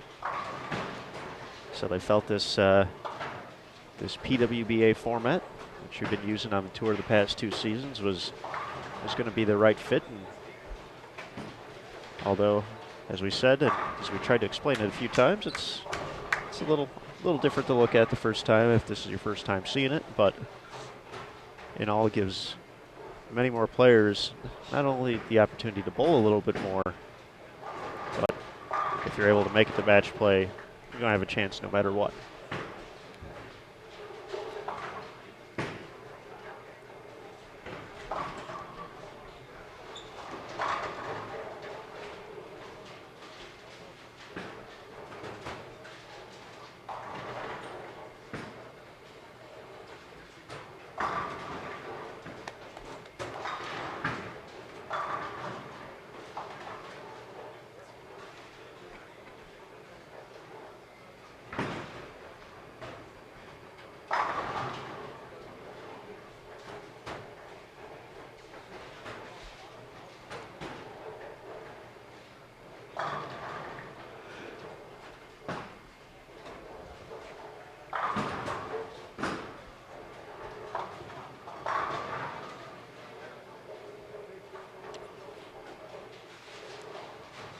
Traglia continuing to bowl well. A couple players to our left. Still can get to the 240s this game. About 150 over today so far.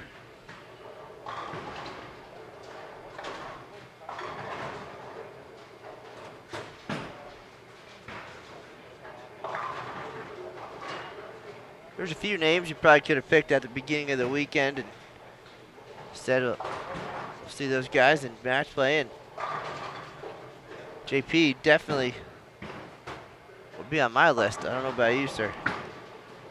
Yeah, hard to argue with the track record there. But Would agree. Definitely a few players we've seen have success in the past, and we'll continue to see have success at these events and pretty much whatever they decide to bowl. The Tom Bakers of the world, Ron Moore, although I believe Baker a little bit further back in the standings. Both of those guys, for being 60 plus, still, you know, in phenomenal shape for their age, or for any age actually. Shouldn't say it like that. Those guys putting the time and the effort, and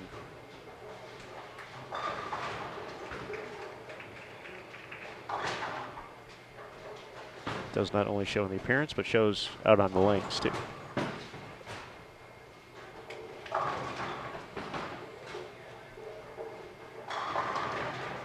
Strange hit there for a second for Kerry Painter. That 4-pin kind of thought about standing for a second. Or Nelson, 3 in a row.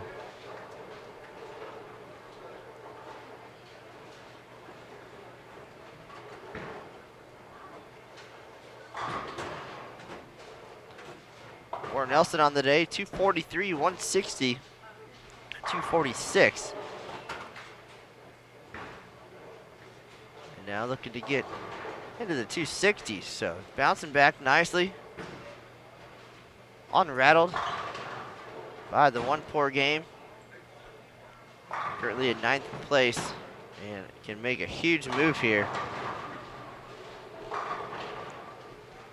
in game number 4. After 6, we'll take a break. And we'll get situated for this afternoon's match play. Back on the lanes at 5 p.m. Eastern, 2 p.m. here in Las Vegas if you're nearby. Want to come hang out?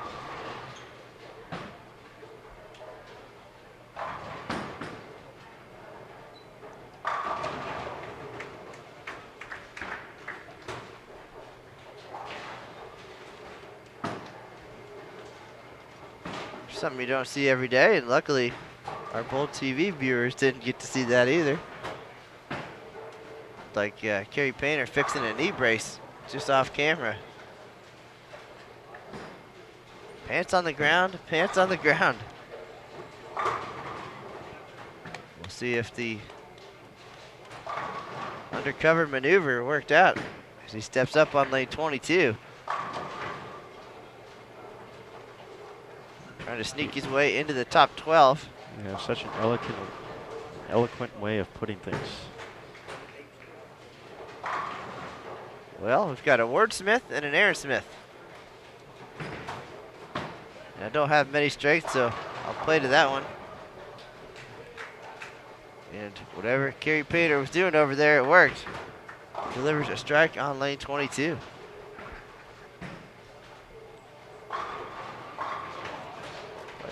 As we were saying, we'll be back on the air, 5 p.m. Eastern, 2 p.m. here in Las Vegas, so you still have time to get on out here either way. If you're local, here we are. If you're not local, plenty of time to hop on a plane and come join us in person here at the Sam's Town Bowling Center. 6 games on the fresh 40-foot oil pattern here at the Super Senior Classic. 12 players will remain.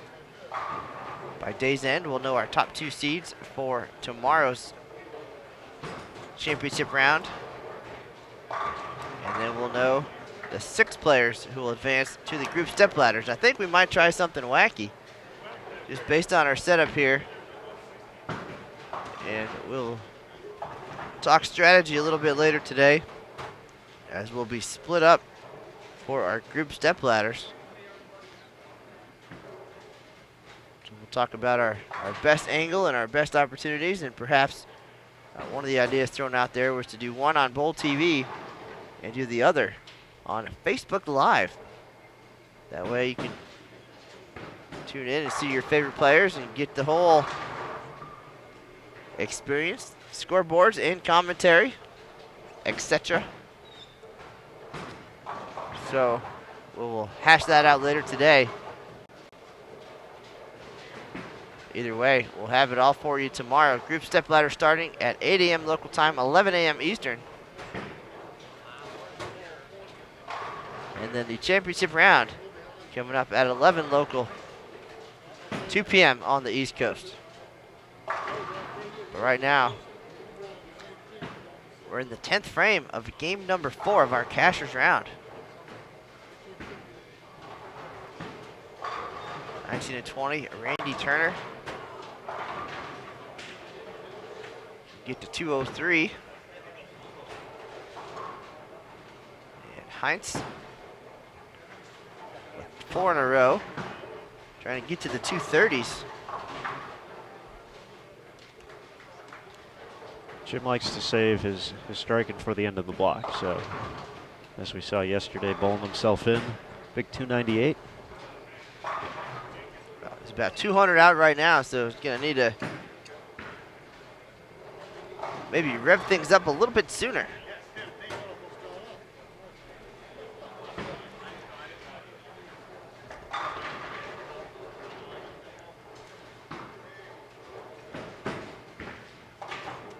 As we get ready for game number 5, Terry Leung standing just off to our right. I'm mesmerized by the orange pants. Don't you have a pair? I do have a pair. Why did you wear them today? They are safely back home in Texas. Those are my competition pants. But you don't compete anymore. Well, unfortunately, I'm not at my playing weight. Therefore, my competition pants will only go up about as high as Kerry Painter's pants did a few minutes ago. Fair enough.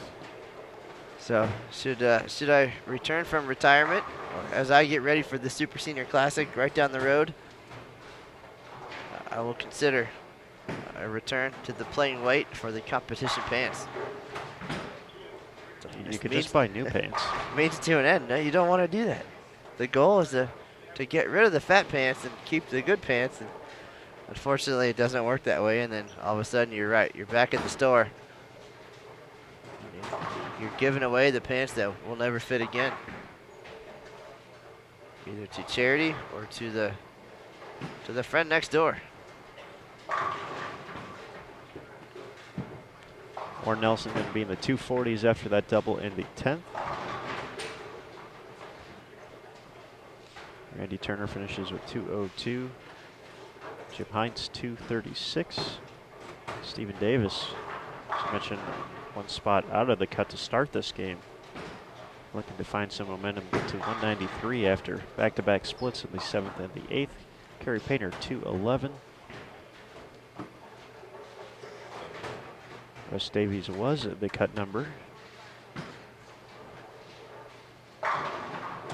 Striking him to 191. Dick Baker inside the number. 257 still available.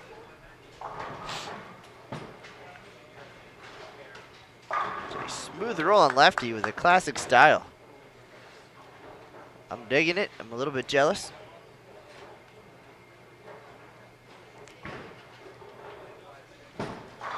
Out of all those words you just used, only lefty applied to you, so.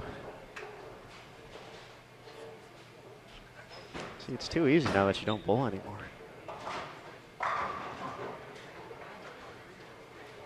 I'm hoping all these ribbings will get you back into it, back to.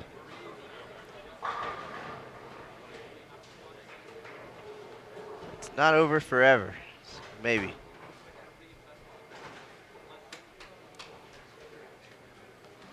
But with the way entries are going here at the Super Senior Classic, I'll at least have that to look forward to down the road. So perhaps I could be the young stud coming out at age 60 doing work. We saw that with Tom Baker. The McCordick brothers, remember they celebrated their birthday at the Super Senior Classic. That was 13, yep. Just snuck in. That was a brutal 8-pin there. A pin spinning on the deck, but first one's the important one, 246. That will help Mr. Baker in the plus column. Moving one step closer with 2 games to go.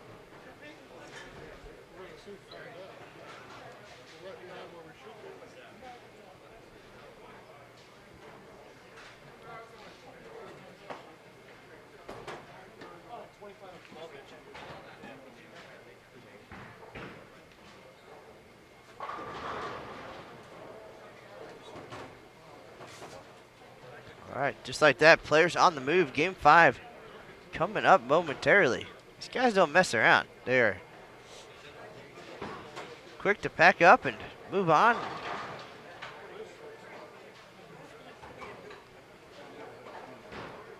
Got some familiar faces and some new faces here for game number 5. New faces on 19 and 20. Familiar faces on 21 and 22 who were on 19 and 20 earlier today. So I remember a little joke from back at the Senior Queens a couple of years ago that players are on the move so quickly. They're hustling because the leave only lasts so long. Some of our older players, sometimes it takes a little while to get warmed up and get going, and maybe it takes a Tylenol or two to feel good and less creaky. I totally understand.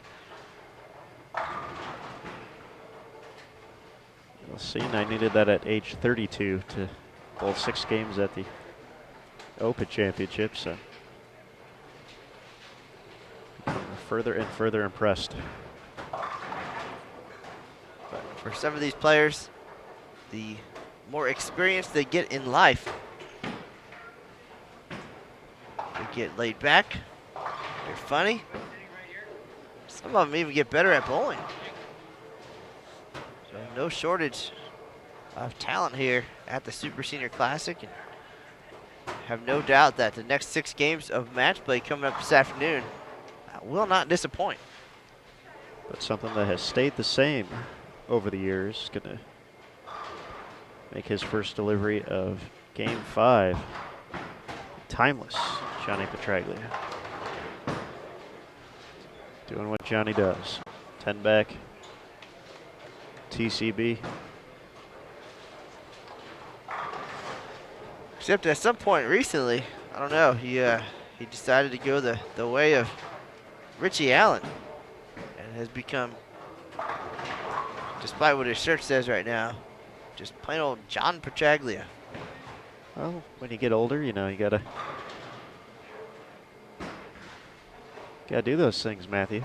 I understand. Richie Allen went the same way. Got married, had a child, and now he is he's gone from Richie to Dick. Sounds grown up.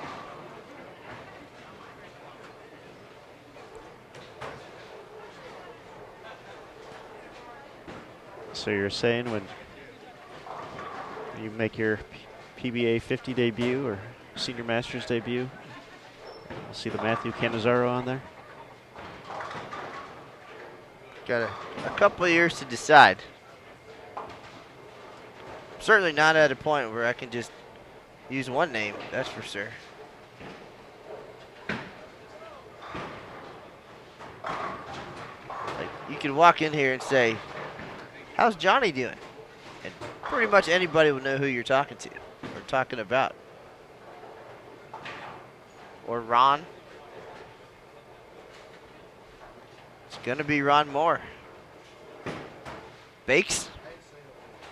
Tom Baker. TC, Tom Carter. Some of them are a little easy, like Junichi.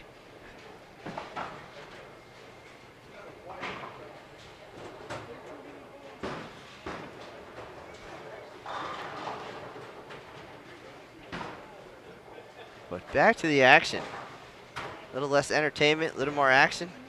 Bill Nichols owns the only perfect game of this year's Super Senior Classic. Gets a tough break there on lane 19 with the 4-7-10. Now on lane 20, here's Johnny. I see what you did there.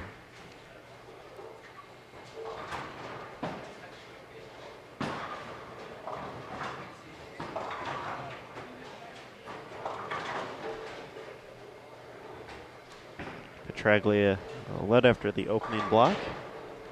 Got himself a nice qualifying award. So if you lead the 6-game blocks, post the highest total, get to take home a cool little trophy. Had a picture of that on Sport of Bowling USBC Facebook page, and I believe you just shared the one from earlier today with Junichi.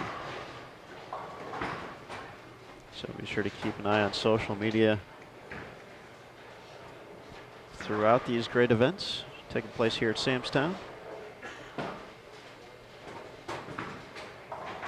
We are back-to-back years here. And I believe the 2018 schedule is out there, and we're headed back in 2018 as well. We spend enough time here, you start to learn some of the tendencies, and we definitely saw some significant things on 19 and 20, which was our championship pair last year. And I have no doubt that many of these players have taken not only mental notes, but a lot of times written notes, so that when they revisit certain places and certain lanes, they know, oh, on this pair, the left lane hooks more or less than the right lane, and it was pretty consistent with each visit. So rather than being a one-time anomaly, it is the tendency, and at some points, an advantage to those who have returned. It looks like lane 20, for most of our players today, hooking a little bit more than 19. I have to go back and watch last year's championship round. I know we talked about that a little bit. I do remember that. Ron Moore was mentioning that close enough to proximity to, for some reason I want to say it was switched, but that was a long time ago. Well, I only made my assessment because the last two players on lane 20 both went high, but it definitely happened. We know that. Perhaps we'll get a chance to ask Ron Moore at some point today or tomorrow. Well, Ron's certainly hoping a chance to talk to us tomorrow. And I believe you mentioned our championship pair this year actually is going to be 21 and 22. Is that correct? That is what's on the schedule at the moment. So a slight turn of the cameras to the right. All right, and our group step ladders tomorrow will take place on 19 and 20 and 23 and 24. So hence the possibility of simultaneous broadcasts. We have an obstruction to our right, a giant pillar, which thankfully is holding up the ceiling. But that makes it challenging to see 23 and 24 from here, so we'll be maneuvering some things, and either way, we'll have the action for you live tomorrow, starting at 11 a.m. Eastern.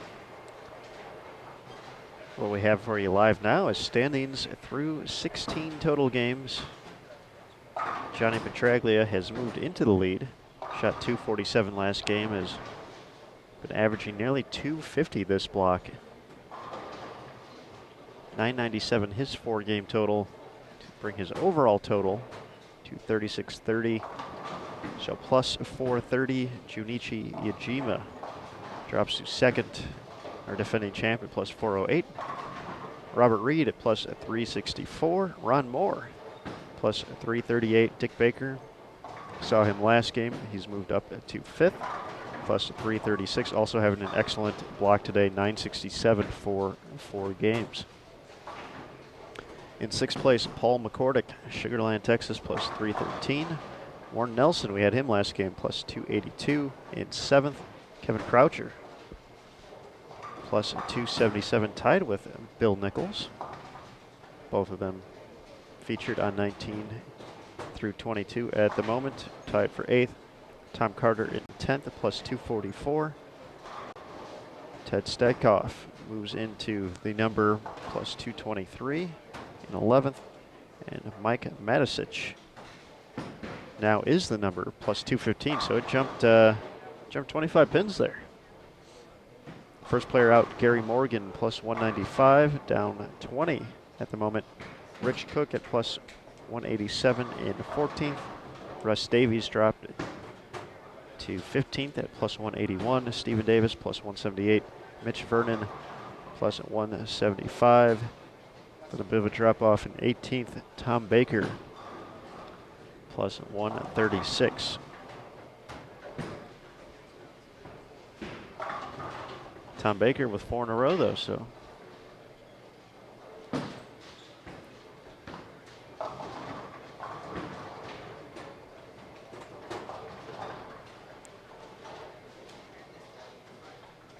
This is our 5th game of 6 for the Cashers round, so we should be done here probably by about noon local time. That'll give us a 2-hour break to get things squared away for match play, and hope the folks at home don't forget about us. Forget that we're coming back this afternoon. These things only will get more exciting. Do you promise? Absolutely. All right, I'll show up then.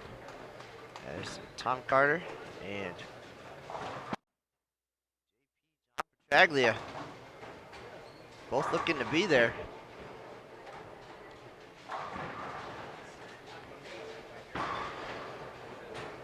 This is Koichiro Tamaki up on lane 20, lefty.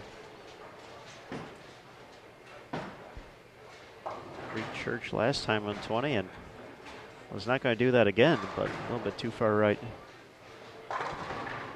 Leaves the washout. Our other player on 19, John Dudek. Slow week with John way back when. Land Oak Lanes, Lansing, Illinois.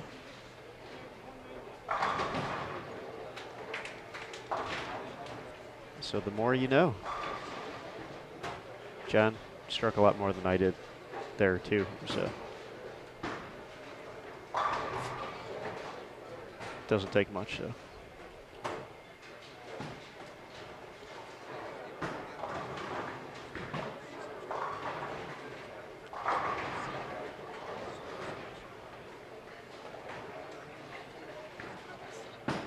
Aaron Smith, a star in his own day. A collegiate bowling standout for Purdue. And now, behind the scenes here on Bowl TV. Expertly running the setup here today as we watch the best players age 60 and older.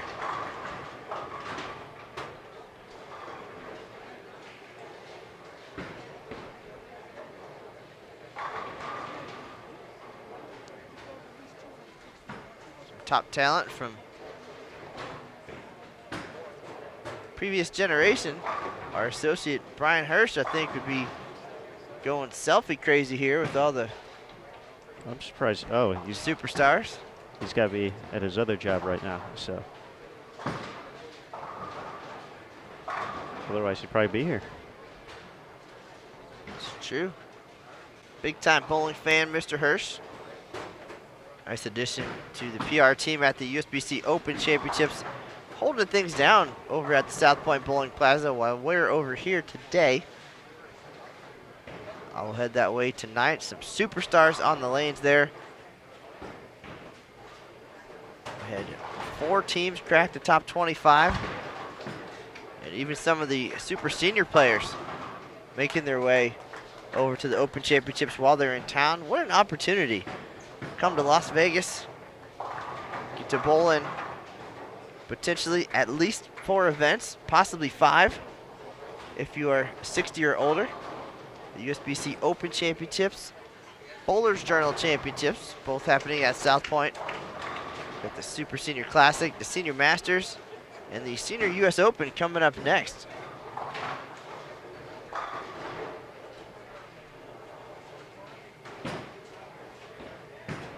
A lot going on for the price of one reasonably priced plane ticket.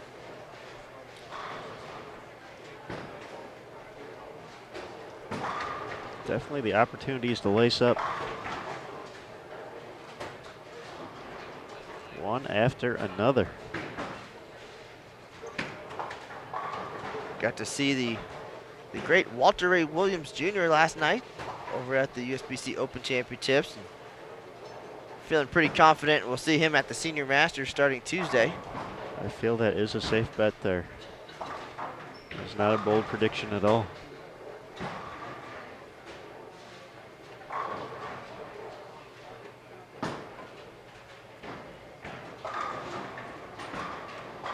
Johnny gets them all to tumble, but we'll see once again. This is kind of where Johnny has run into a few struggles down the stretch here on this 40-foot pattern.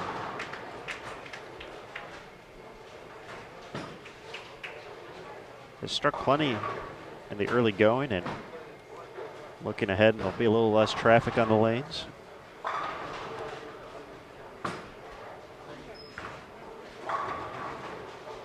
Definitely wants to do something about that final game average. After 173 to end round one and 170 to end the final round yesterday.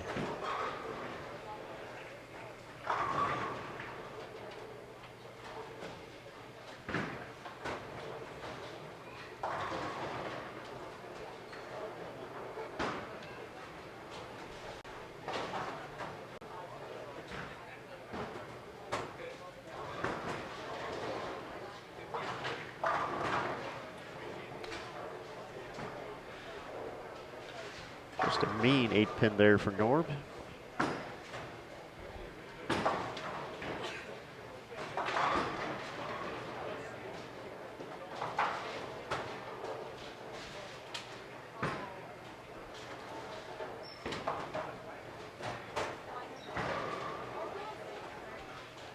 Aaron Smith, couple pairs to our right. Dick Baker, he's got the front six. He's already up in 5th position. He's made the adjustments, obviously bowled well enough to advance here, but has really gotten locked in. So he looks for 7 in a row now. Jeez, Matt. Jinxed him. What are you doing to these guys? Misses the head pin left. Baker 5th right now, looking to make a move. But in great position with the game and a half to go. Really not seeing a lot of separation at the top of the standings, which is something that will make this format that much more exciting. Sometimes you get in a situation where one player may be so far ahead. At that point, with the odd numbers going one way and the evens going the other, you're praying that you can get to an even numbered position in the standings so you don't have to be in the same group with that front runner, because that really obviously will make things difficult for you to win your group and earn an automatic spot on the TV show. So interesting to see those things play out every once in a while, but not today. There's only 22 pins separating 1st and 2nd right now, and then 3rd, 4th, and 5th, not too far behind. So plenty of room to make up some pins here, and then with the bonus pins even, keep things close as we head into match play.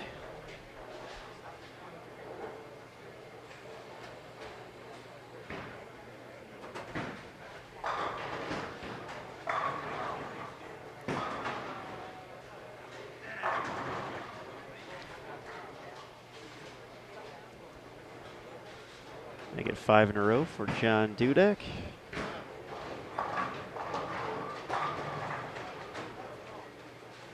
Finds himself pretty far out of the number at the moment, but always nice to throw some strikes on Bold TV. So looking at the numbers with 2 games to go, probably 17-player race for 12 spots, maybe 20. 17 players, that might be a record or something. Or did you say 17th place? 17 players vying for those 12 spots. After that, okay. some separation between 17th and 18th place, so it would take a lot of work. It's not impossible. Definitely would take a spectacular finish. You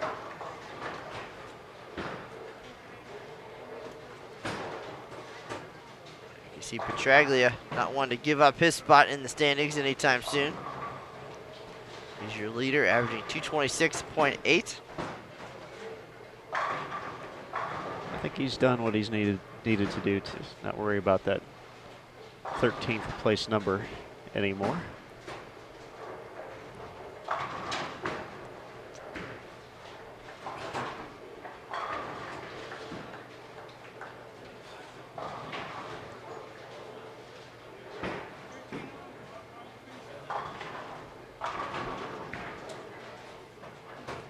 Tamaki delivers the double. Oh, 3 in a row, excuse me. We are in the 9th frame. Well, Aaron, speaking of that 18th place player, Tom Baker, trying to prove me wrong a little bit. Doing work here, can get to the 250s. He's about 40 back of 17th place with 2 to go.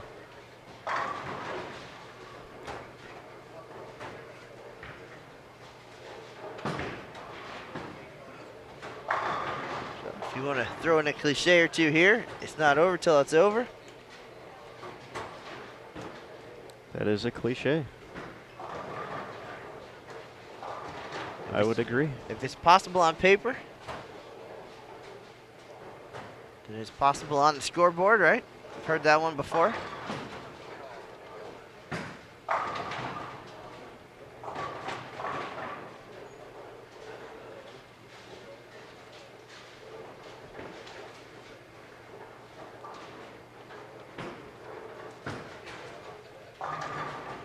Don't hear the fat lady singing. That would be rude. First, you don't want to call a lady fat. Second, bowlers are trying to concentrate.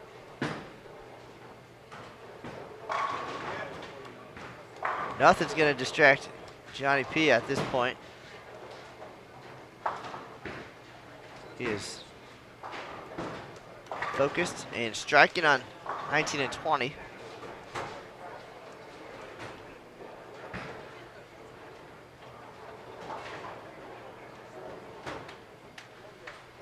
Still has 249 out there. John Dudek, chance to get to 270 for all 3 in the 10th.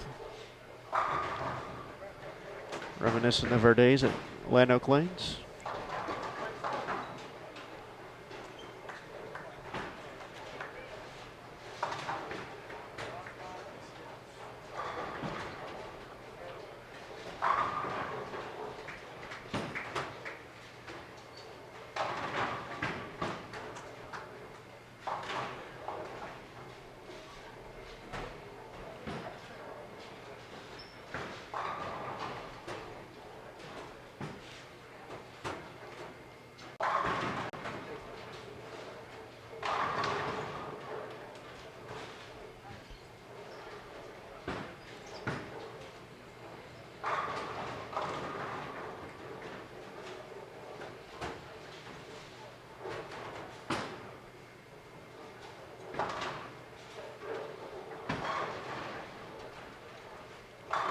Tenth frame underway to our left.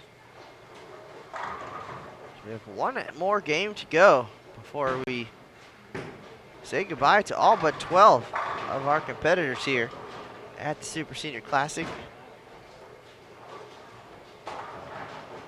According to Mr. Smith, a sellout field of 140 players this week. Whittled down to 35 for today's cashers round. That's the top 25%. And now we'll cut again to the top 12 for match play based on 18 game pinfall totals.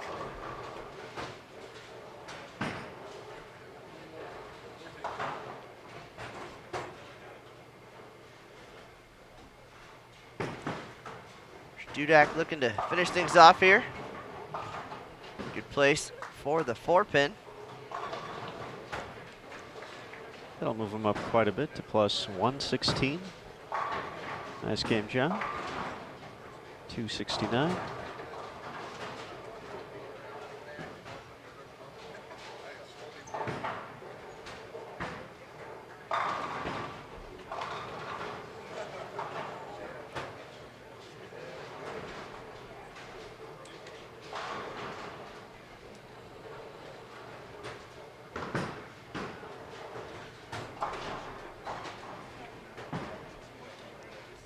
All right, now ready for the 10th frame on our other featured pair here. It's going to be Bakes and Wetzel. Starting things off. As Petraglia and Nichols wrap things up to our left.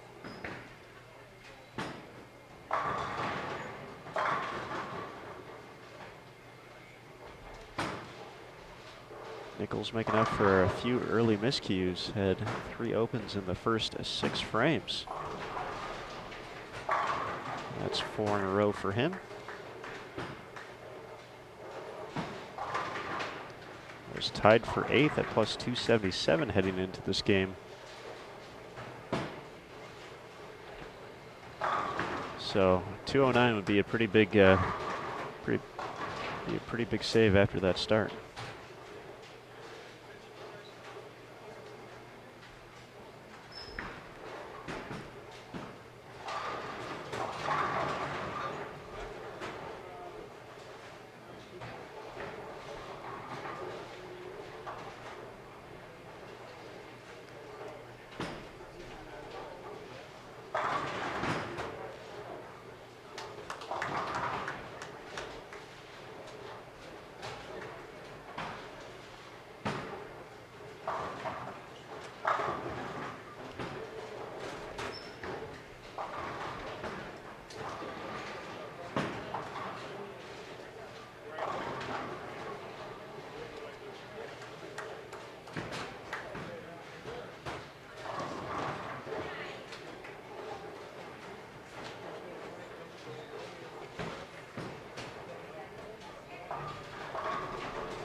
Final 2 shots on 19 and 20. Here's Nichols. Packs them off for the last 6. 209. Petraglia, one more here, gives him 249.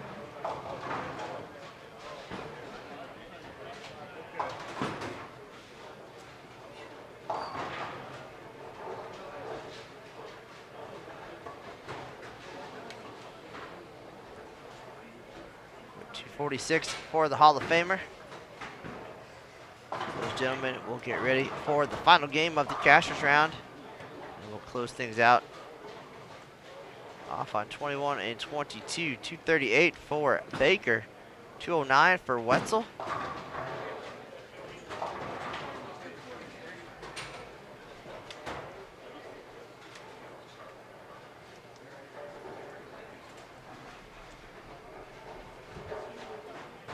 Croucher and Carter gonna wrap things up. We will have the finale coming up in just a minute. Thanks for tuning in. You're watching the 2017 Super Senior Classic here on Bowl TV. This is Matt Canizaro and Aaron Smith. Game 6 coming right up. Big strike to kick off the 10th there for Tom Carter.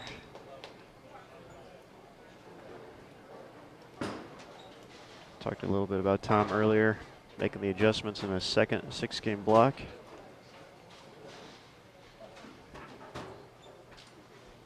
Currently in 10th place. Chance to get into the 220s with one more.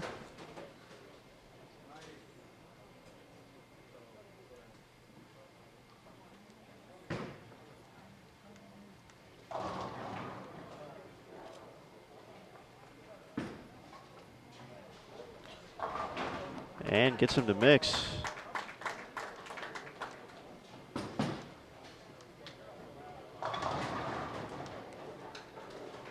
Croucher's going to finish at 198, so he was tied for 8th. Gonna give Carter, who's at 244, a chance to make up some of those pins. Get pretty close, actually. William Nichols also at 277 over. +9 will get him to 286. Heading into the finale, as soon as we have scores, we'll let you know. All three in the 10th for Tom. Now out of Columbus, Ohio.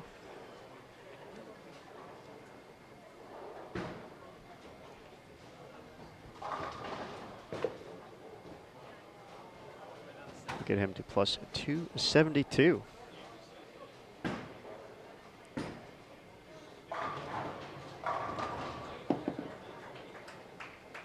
like we have a few of our players ready on 19 and 20 for this final game. Mitch Vernon and Terry Leong are going to kick things off.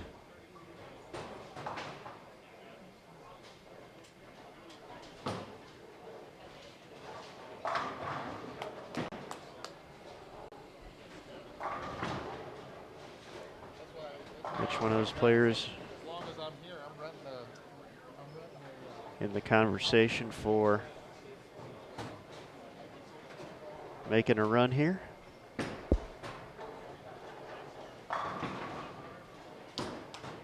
Terry delivering a strike as well to kick things off. Rich Cook and Gary Morgan. Our final two.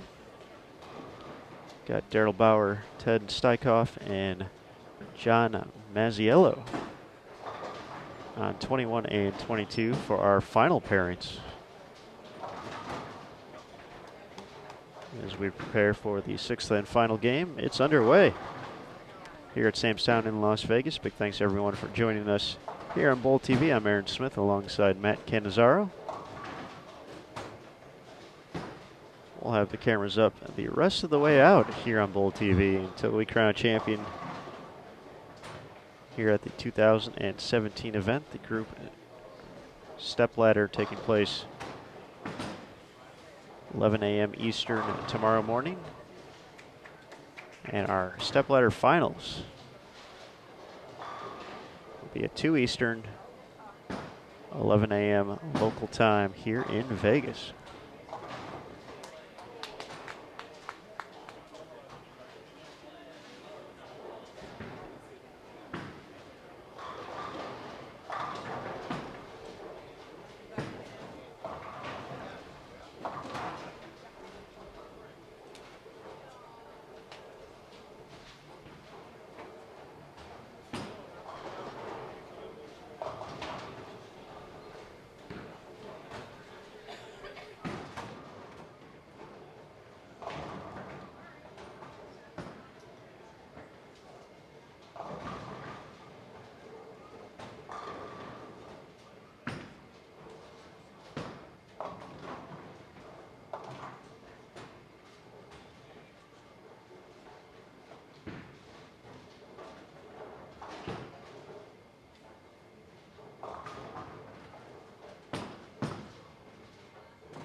Ted Steichoff looks to be at a plus 250 heading into this final game. Still waiting on final official results. They actually just popped up on site here. We'll see how quickly we get him online as well. Johnny Petraglia has increased his lead, plus 476. Junichi Yajima plus 407. Actually went a little quicker than I could see. Looks like the number at the moment, Mike Matisic at plus 236, so the number keeps going up. Is updated online now. John Petraglia, 476 over. Junichi Yajima, defending champ, plus 407. Robert Reed, plus 396. Dick Baker, plus 391 in fourth. Ron Moore in fifth, plus 325. Paul McCordick, plus 317. Warren Nelson in seventh, plus 302. William Nichols, with that big finish, got to plus 286. He's in eighth. Kevin Croucher, plus 275 in ninth. Tom Carter in 10th, plus 272. Holds pat after that strong finish. Ted Steichoff on our feature pair, plus 250 in 11th. And Mike Matisic, plus 236, holding on to that final spot. Mitch Vernon on our feature pair. First player out at 221. Gary Morgan, plus 196 in 14th. Stephen Davis, plus 190. Rich Cook, plus 186. Daryl Bauer, plus 181.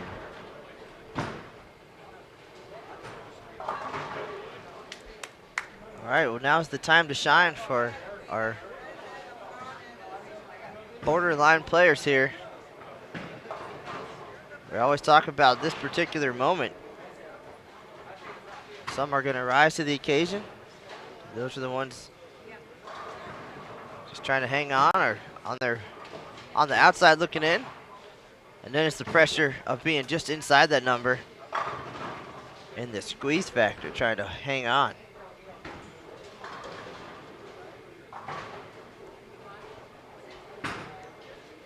So all you can do in these opportunities, put up your number.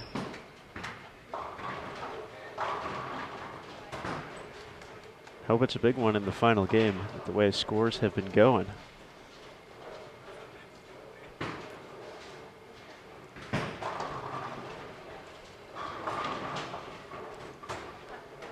Vernon found some trouble on 19 last time up.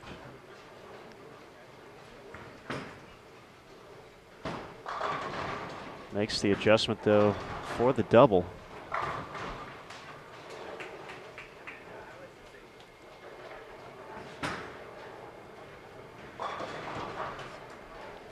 $15 pins shy of the number. So Matt, as a former regional player, hopefully soon to be current once again.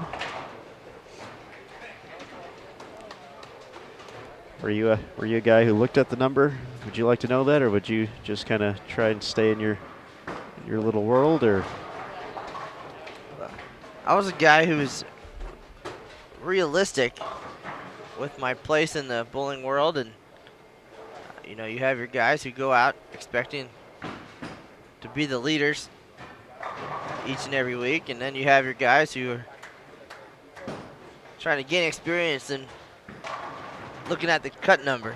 And I was that guy. I was the cut number guy, hoping I could sneak in more times than I didn't. And then you kind of work your way in there. You get to the cashier's round, and you get a little more confidence and a little more familiar with the patterns and the process. And all of a sudden, now you're in the top 16. You're in match play. And so you can start looking bigger the more comfortable you get. You know, a lot of times the squeeze factor gets me. I'm out there trying to play it safe, and you're trying to place the ball rather than just throw it like you did for the 17 games before that.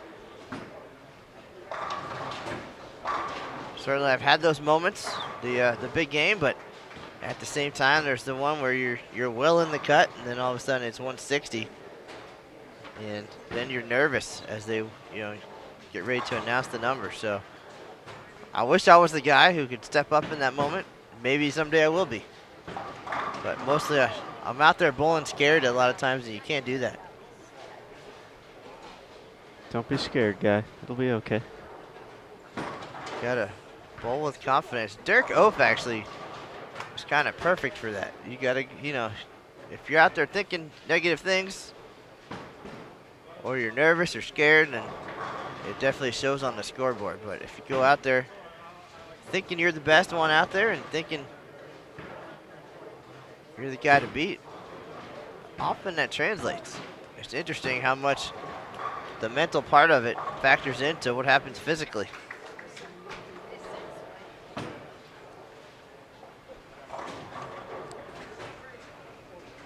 Well, the body certainly knows what to do after, as you said, in this circumstance, 17 games, or obviously the hours of practice, years of practice. Oh, give that man his hit. Daryl Bauer sending sticks across the deck. So it's also not hard to think back to a similar situation or what happened the last time I was in this situation, or for example, you're stepping up, staring at a single pin. You got to let what happened in the past stay in the past and not think, well, last time I missed this, so probably going to miss it again, or I don't have any chance at this, or just go ahead and hit the reset or whatever it is. And if you think about it, history is probably going to repeat itself. So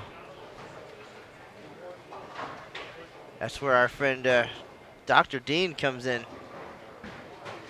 Dr. Dean Hinnitz, try to get your head right. I think that's, at least at this level, for these guys, 60-plus years of experience, you know what you're doing physically. You know how to make a spare. You know how to throw a strike. You know how to adjust. But potentially way more mental than it is physical.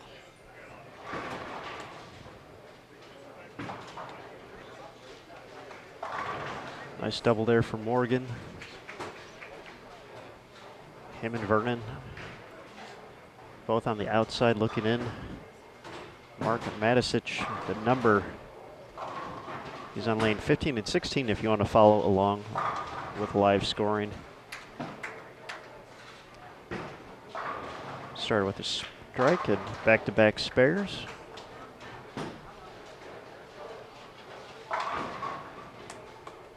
Terry Leon, 6 in a row to start.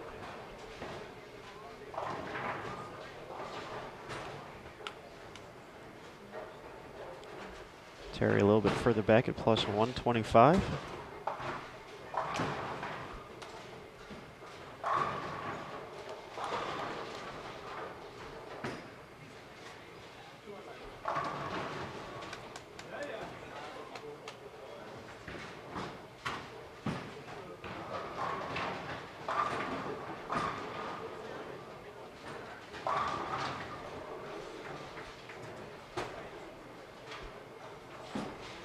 Daryl Bauer at plus 181. Still has 250s out there this game.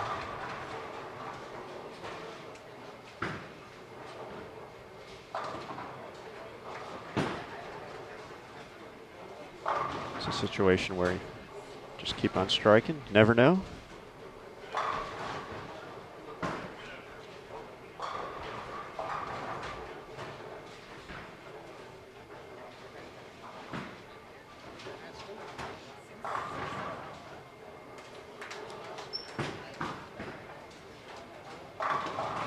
For 3 in a row, Gary Morgan connecting with Marietta, Georgia.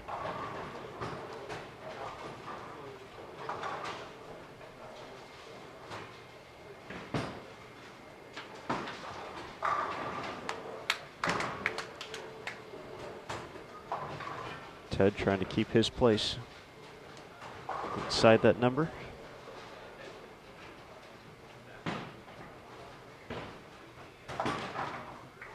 Was in 11th. Once again, top 12 as Terry Leong makes it 7 in a row. Top 12 gets some more bowling a little bit later today.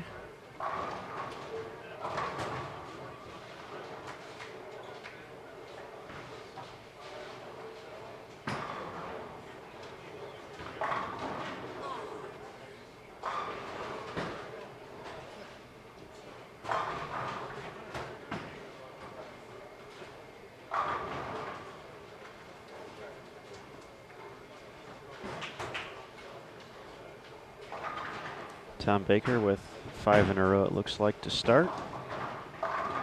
Baker, another player where put up a big game, never know, at plus 174.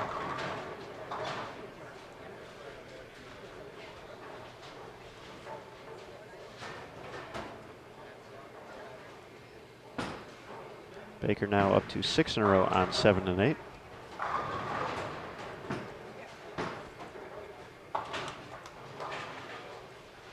Mike Matisic striking 3 spares.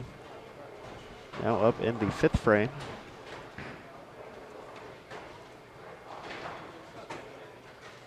It's going to be exciting finish here.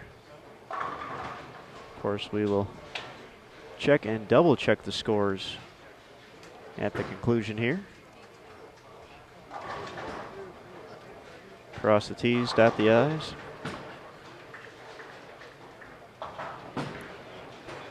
Before we make the official announcement.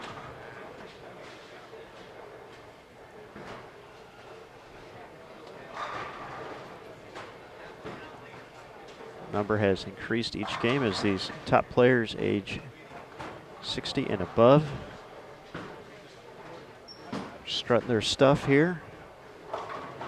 And trouble in the 7th for Morgan. 4-6-10.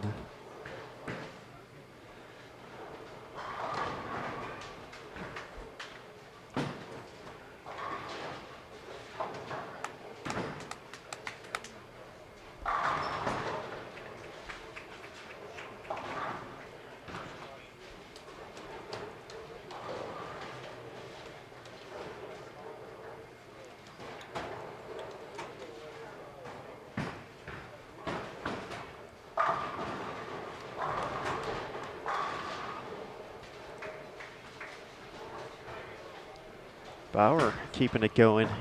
258 still out there.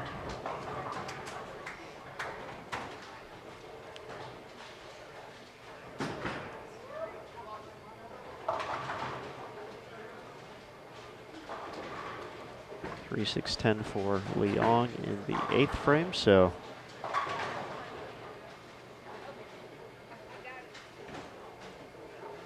his string of strikes ends at 7. Tommy Baker now up to 7 in a row.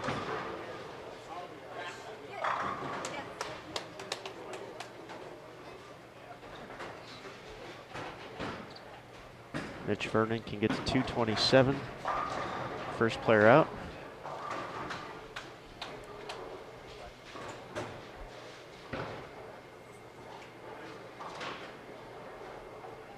Whole lot of moving and shaking going on here, Mr. Cannizzaro.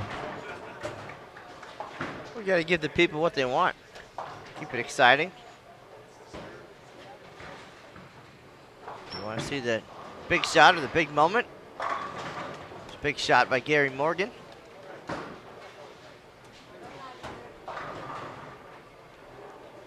Coming up next, round robin match play. So go from having 4 players worth of traffic on each pair to just the 2. Bonus pins on the line.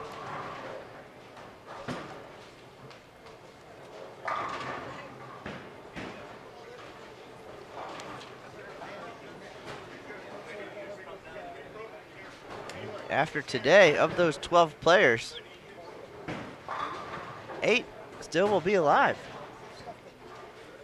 for a chance to win the Super Senior Classic. So nobody out of it at that point.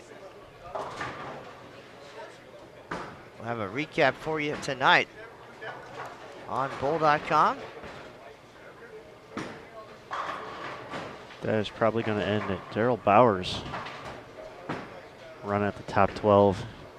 258 would have definitely got him in contention right around that plus 240 number.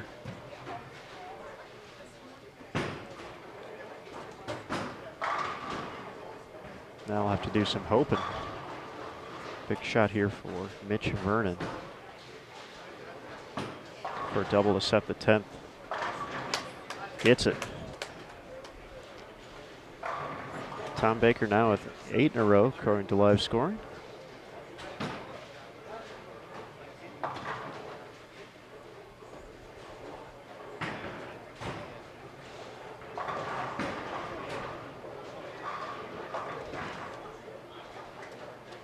So Bauer gets to plus 204. Probably not going to be enough.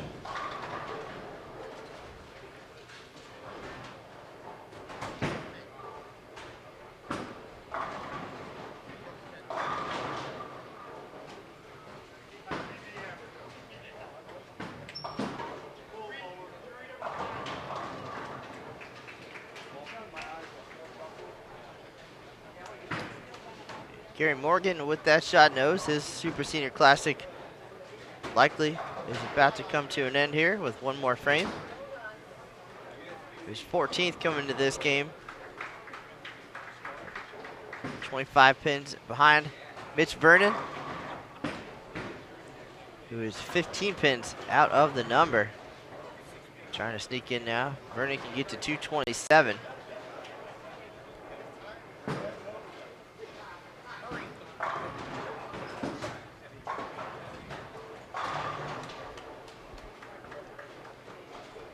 Ted with the spare can get to 208 with a strike on the fill. That would be plus 258. Would think that would hold on, but seen some big efforts here in the final game of the Cashers round. Ron Moore making things happen to our right. He can get to 279 this game. And right now he is 5th. Safe for the top 12.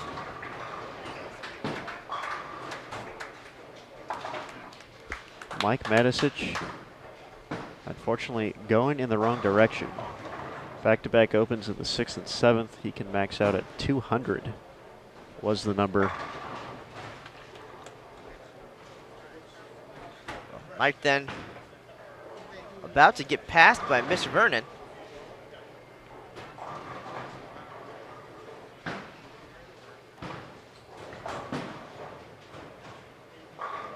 Tom Baker with the front 9 now. He can go around those guys, jump into the top 12. So I'm going to take a short walk because, well, of the two of us in the booth, I'm the one that needs to exercise anyway. So I'll head down to lane 7 and 8. You can follow along on the live scoring. As Tom Baker tries to jump into the top 12 here from 18th place. Bye, Matt. We'll do our best to keep everyone updated on everything going on. Once again, all of our numbers very, very unofficial.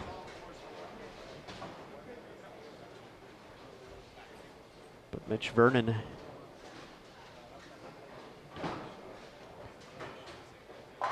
doing what he needed to do here.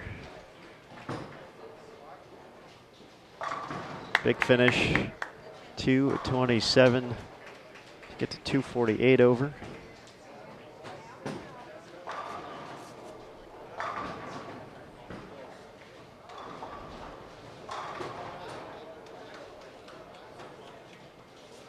Will it be enough?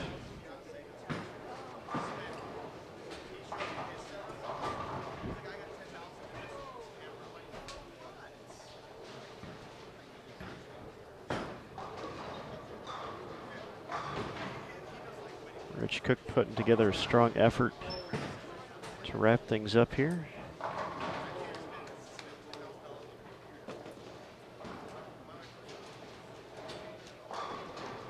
Gary can get to 220 over.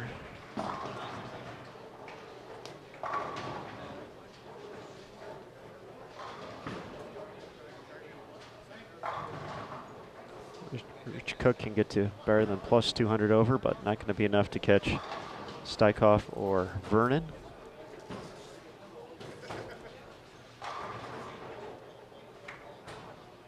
Baker did.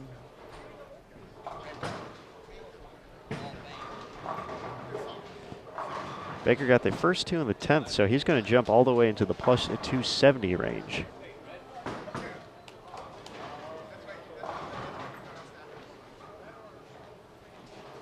we have some other players. Kevin Croucher, who was in the number, can max out 189 this game. That's with all 3 in the 10th. Might be making it close. Tom Carter, after 2 opens in the first 4 frames, has delivered 5 in a row. So Carter solidifying his spot. Looks like Tom Baker finished off that 300 to get to plus 274. So he jumps around Steichhoff and Mitch Vernon.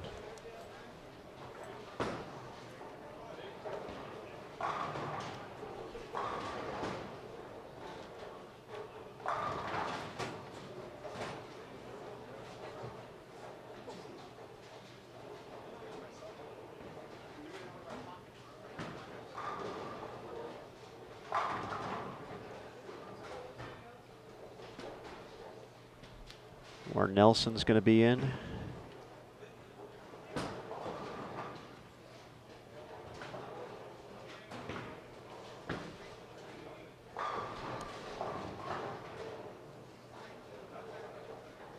Mike Matisic is going to fall out of the number.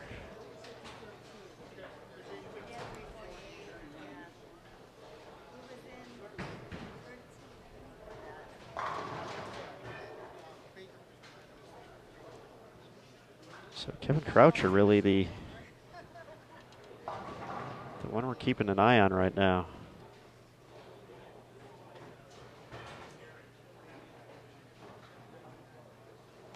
Obviously in front of us, we're all said and done. Like Croucher got the first one, he can get to 189.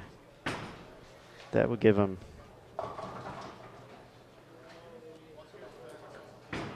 or get him to 264 over.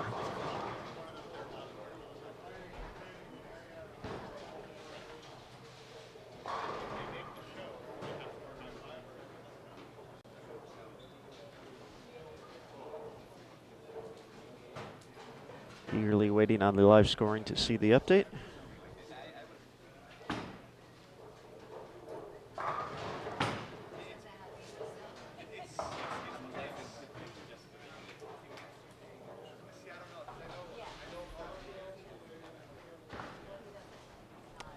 Did get it, so it looks like Croucher will jump ahead of Steichhoff and Vernon. Without seeing all the scores, gonna make a bold prediction, 257 over as the number. Whether or not I'll be right, you'll just have to check bowl.com to find out. So that's going to do it for our broadcast here. We will double check all the numbers as we finish up here at the 2017 Super Senior Classic at Sam's Town in Las Vegas, Nevada. My name's Aaron Smith. I'm alongside Matt Cannizzaro, and we'll be here throughout the rest of the competition here at the 2017 event. Coming up in about 2 hours, 5 p.m. Eastern, 2 p.m. local time here in Vegas. Match play with the top 12. So we're going to rearrange the cameras, do our thing. Be sure to check us out in just a little bit here from Sam's Town. So we're going to wrap it up. Going to double check the numbers. Bowl.com/Super Senior, the place to be to see those standings for sure. So that's going to do it for now. We'll see you soon here at Sam's Town. Go grab a quick bite to eat, relax. It's the weekend. We'll see you soon here on Bowl TV. Thanks again.